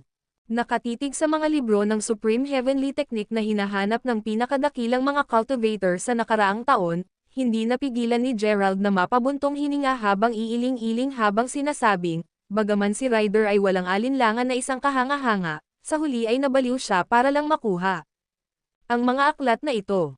Sulit ba ang lahat ng iyon? Kung tutuusin, kahit na may access na ako sa kanila, hindi ako makakaalis sa lugar na ito. Ako, para sa isa, ay hindi sapat na matapang na tumalon muli sa ilog. Ang magagawa ko lang ay mananatili dito hanggang mamatay ako sa tabi ng senior na ito. Matapos mag-isip saglit kung ano ang gagawin, biglang may na-realize si Gerald, na nagudyok sa kanya na sumigaw, "Hold it!" Dahil nalampasan ng senior na ito ang ilog at itinayo pa ang puntod na ito dito, maaaring mayroon siyang espesyal na pamamaraan na naaayon sa kanya na tumawid sa ilog. Kung matutunan ko ang teknik na iyon, baka makaalis na ako. Ito ay tiyak na isang mas mahusay na pagpipilian kaysa sa simpleng paghihintay dito upang mamatay. Ngayong nakaramdam ng lakas ng loob, seryosong sinimulan ni Gerald na baklatin ang 6 na libro bago ang bangkay. Mula sa kanyang nakalap, 4 sa kanila ay tungkol sa martial arts, ang pang-5 ay nagturo ng isang pamamaraan, at ang panghuli ay may mga tagubilin tungkol sa paglikha ng isang pormasayon. Ito ang mga obra maestra na binuo ng nakatatanda sa buong buhay niya. Tingnan natin. Ang una ay tinatawag na Cosmo-Amorphous Sword Technique. Ito ay may 7 estilo, ungol ni Gerald habang binabasa ang mga libro. Sa nakikita ni Gerald, ang bawat estilo ng teknik na ito ay may sirain ang langit at ang lupa. Ang Thunder Sword Technique ni Ryder ay walang halaga kumpara sa mga ito. Sa totoo lang, hanggat pinagkadalubhasaan ni Gerald ang unang 3 estilong Sky Split, Third Hell, at Mach Infinite, walang makakatalo sa kanya. Umiling si Gerald saka ibinaba ang libro bago basahin ang isa pa. Ang isang ito ay tinawag na 8 Dragon Lock, at ito ay isang malakas na nakakapigil na martial art. Tiyak na kasing lakas ng Avatar Rope, ang pamamaraang ito ay tila makapagpapatigil sa sino mang kalaban. Kapag ang mahahalagang chi mula sa 8 meridian ay pinagsama-sama, kahit na ang pinakadakilang cultivator ay madudurog ang kanilang elixir of life field. Gayunpaman, kapag ginamit sa isang karaniwang magsasaka, ang lahat ng kanilang mga buto ay madudurog lamang sa isang pinong paste. Napakalakas ngunit kahanga-hanga. Ang pamamaraan sa pangatlong aklat ay kahit papaano ay mas nakakapagtaka. Sa halip na isang martial art, ang third fusion method ay higit pa sa isang supernatural na kasanayan. Sa pamamagitan lamang ng pag-aaral ng mga pangunahing kaalaman, magagawa ng isang tao na maarap ang primordial spirit ng sinuman at ipagkalat ang kanilang mga kaluluwa, kaya hindi sila makapasok sa Netherworld. Sa pag-iisip na iyan, kapag nakabisado ito, hindi na kailangan pang matakot sa makalangit na kapigatian dahil hindi na sila masasaktan ng kulog at apoy. Diyos ko, hindi katakatakang kinukutya ako ni Ryder dahil hindi ko alam ang tunay na lawak ng martial arts sa cultivation realm. Ang kaalaman sa paglilinang ng martial arts ay talagang malalim, ungol ni Gerald habang binubuksan niya ang ika-4 na libro. Ang aklat na ito ay nagturo ng isang magaan na kasanayan na kilala bilang Golden Blaze Somersault na tila pinahintulutan ang mga nakabisado nito na maglakbay ng 1,000 milya gamit lamang ang isang solong pagbagsak. Kahit na sa pamamagitan ng pag-aaral ng mga pangunahing kaalaman, ang isa ay makakagalaw ng kasing bilis ng isang anino, na hindi mahuhuli ng karamihan ng mga tao. Sa sobrang galing ng teknik, ramdam na ramdam ni Gerald ang pagpintig ng kanyang puso sa excitement.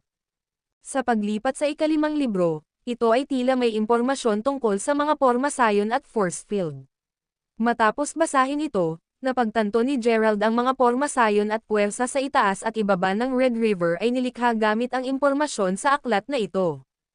Sa nabasang iyon, ang ika-6 na aklat na lang ang natitira, may label na Harmonious 5-Element Method, tila may 10 antas dito. Ang simpleng pag-aaral ng mga pangunahing kaalaman ay magbibigay daan sa isa na ilipat ang mga regulasyon ng 5 elemento, mahalagang bigyan sila ng I-bounce ang mahahalagang chi ng kalaban o I-redirect ito sa ibang direksyon. Sa pagwawagi, ang isa ay magagawang ibahin ang anyo o I-resize ang kanilang sarili sa ninanais ng kanilang puso. Para bang hindi pa iyon sapat, ang mastery ay magbibigay din sa user ng lumikha ng buhay nang hindi nawawala ang alinman sa kanilang Triton Chi. Panghuli ngunit hindi bababasa, magagamit ng isang tao ang kapangyarihang ito para dumaan sa mga mapanganib na hangganan tulad ng Red River. Bagamat totoo na matutunaw pa rin ng ilog ang gumagamit, madali nilang mababago ang kanilang sarili. Nobela. Sa puntong ito, nanginginig na ang mga kamay ni Gerald, ito. Ito ang tiket niya palabas ng Red River. Kabanata 2379. Dahil taglay ko ang Herculean Primordial Spirit, magiging mas madali para sa akin ang paglilinang. Higit pa, dahil kabisado ko na ang kalahati ng espiritu, dapat na mas mataas din ang pagtaas ko kumpara sa mga ordinaryong cultivator. Deklara ni Gerald sa sarili habang nakaupo sa harap ng mga libro. Pagkatapos magnilay-nilay, kinuha niya ang unang libro, na pinamagatang Cosmo Amorphous Sword Technique, bago simulan ang kanyang cultivation. Gaya ng nauna niyang nabasa, may kabuuang 7 estilo, at ang una ay tinawag na Sky Split. Pagpasok sa isang paninindigan sa pag-atake, nagsimulang mag-materialize si Gerald ng isang malakas na talam ng aura gamit ang kanyang mahahalagang chi. Kahit na ang mga regular na aura blades ay nabuo sa pamamagitan ng kombinasyon ng 5 elemento at yin-yang energy, ang ginamit ni Gerald ay ginamit din ang mga puwersa mula sa langit at lupa, nobela. Sa huli, ang lahat ng batas ay bumalik sa isa, at ang ilan sa enerhiya ng mundo ay nagmula sa puwersa. Sa pag-iisip na iyon, kapag naglulunsad ng pag-atake, kinailangan ni Gerald na gamitin ang mga mahahalagang chi ng kanyang katawan.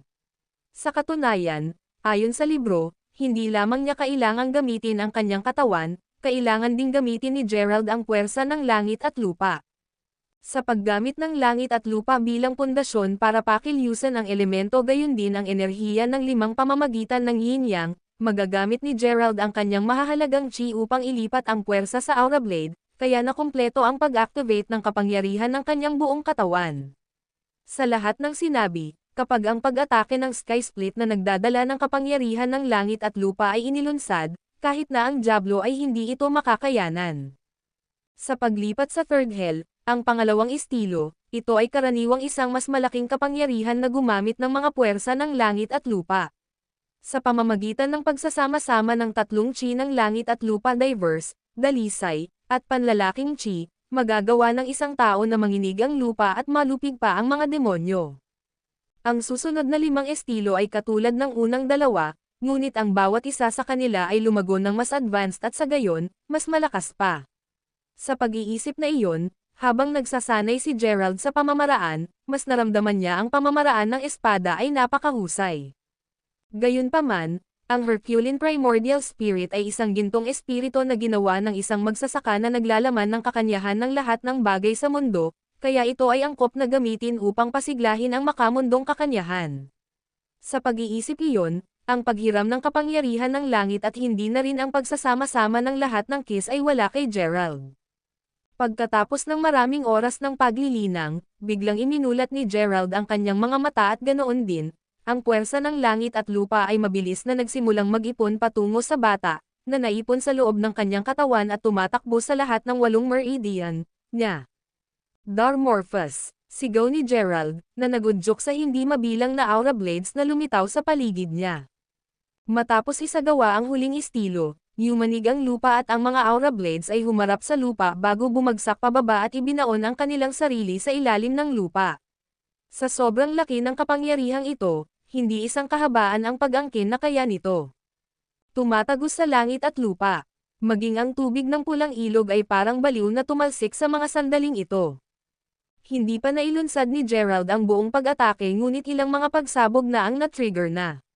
Sa pag-aalala na ang buong kapangyarihan ng Darmorphous ay magiging sanhi ng pagbagsak ng kuweba dahil nakikita ni Gerald ang porma sayon sa itaas niya ay nagsimulang pumutok muli sa ilalim ng Darmorphous pressure, mabilis na binawi ni Gerald ang kanyang pag-atake. Gayunpaman, pagkatapos tingnan ang kinalabasan, hindi napigilan ni Gerald na makaramdam ng kasiyahan habang ipinahayag niya, nakabisado ko na ngayon ang Cosmo Amorphous Sword Technique. Ngayong mayroon siyang makapangyarihang sword technique na ito, hindi na niya kailangang mag-alala tungkol sa pagiging walang kapangyarihan laban sa iba pang makapangyarihang mga diskarte tulad ng Thunder Sword Technique muli. Ang pamamaraan ni Ryder ay medyo hindi maihahambing dito. Hindi alintana, ngayon na master na niya ang unang libro, sinimulan ni Gerald ang pagsasanay ng 8 Dragon Lock. Dahil ang pamamaraan ay nangyayari ng isa na sabay-sabay na gumamit ng 8 kiss, maliwanag na mahirap itong makabisado. Sa kabutihang palad, si Gerald ay mayroong Herculean Primordial Spirit sa kanya, kaya ang pagmaster nito ay walang isyu. Sa katunayan, hindi nagtagal ay nakabisado na rin ni Gerald ang Golden Blaze Somersault. Sa pagtatapos ng araw, ang natitira na lang ay ang 2 pinakamahirap na lihim na pamamaraan. Ang Third Diffusion Method, at ang Vehement Method. Kung bakit sila nagkakaisa alang ni Gerald. Upang maging matigas, ito ay dahil kahit pinupuri nila ang isa't isa, 2 pa rin silang independenteng mga diskarte. Bukod pa riyan, Ang lalim ng mga diskarte ay ginagamit na hindi siya maaaring umasa sa kanyang Herculean primordial spirit upang makabisado ang mga ito. Alam na kailangan niyang matutunan ang mga ito sa kalaunan, pinatahimik ni Gerald ang kanyang isip bago maingat na sinimulang matutunan ang bawat antas. Kabanata 2380. Habang patuloy na nagsasanay si Gerald, lumilipat ang oras para sa lahat. At hindi nagtagal ay bumalik si Ryder na lubusang pinahintulutan ang kanyang panloob na mga demonyo na sakupin siya ng may paghihiganti. Pagkatapos ng insidenteng iyon, nagpunta si Ryder sa malayo at malawak upang tipunin ang ilang mga magsasaka na ang ilan ay nag-iisa, ang ilan ay mula sa iba't ibang mga sekta, at ang ilan ay mga pinuno ng sekta patungo sa pasukan ng kuweba. Ang plano niya ay maghukay sila hanggang sa makita nilang muli ang pasukan ng Fire Cave. Sa kabila ng napakaliit na posibilidad, wala siyang pakialam. Naputol ang pag-iisip ni Ryder nang ang isa sa mga magsasaka ay lumapit sa kanya bago sinabing, Thunder Sword Lord. Ang lugar ay ganap na gumuho. Sa sinabi niyan, imposibleng hukayin ang lugar, kahit na lubusan na nating hukayin ang lugar, maubos ang aming mahahalagang chi. Nang marinig iyon, agad na pinandilatan ni Ryder ang cultivator habang umuungol, ano ang sinabi mo?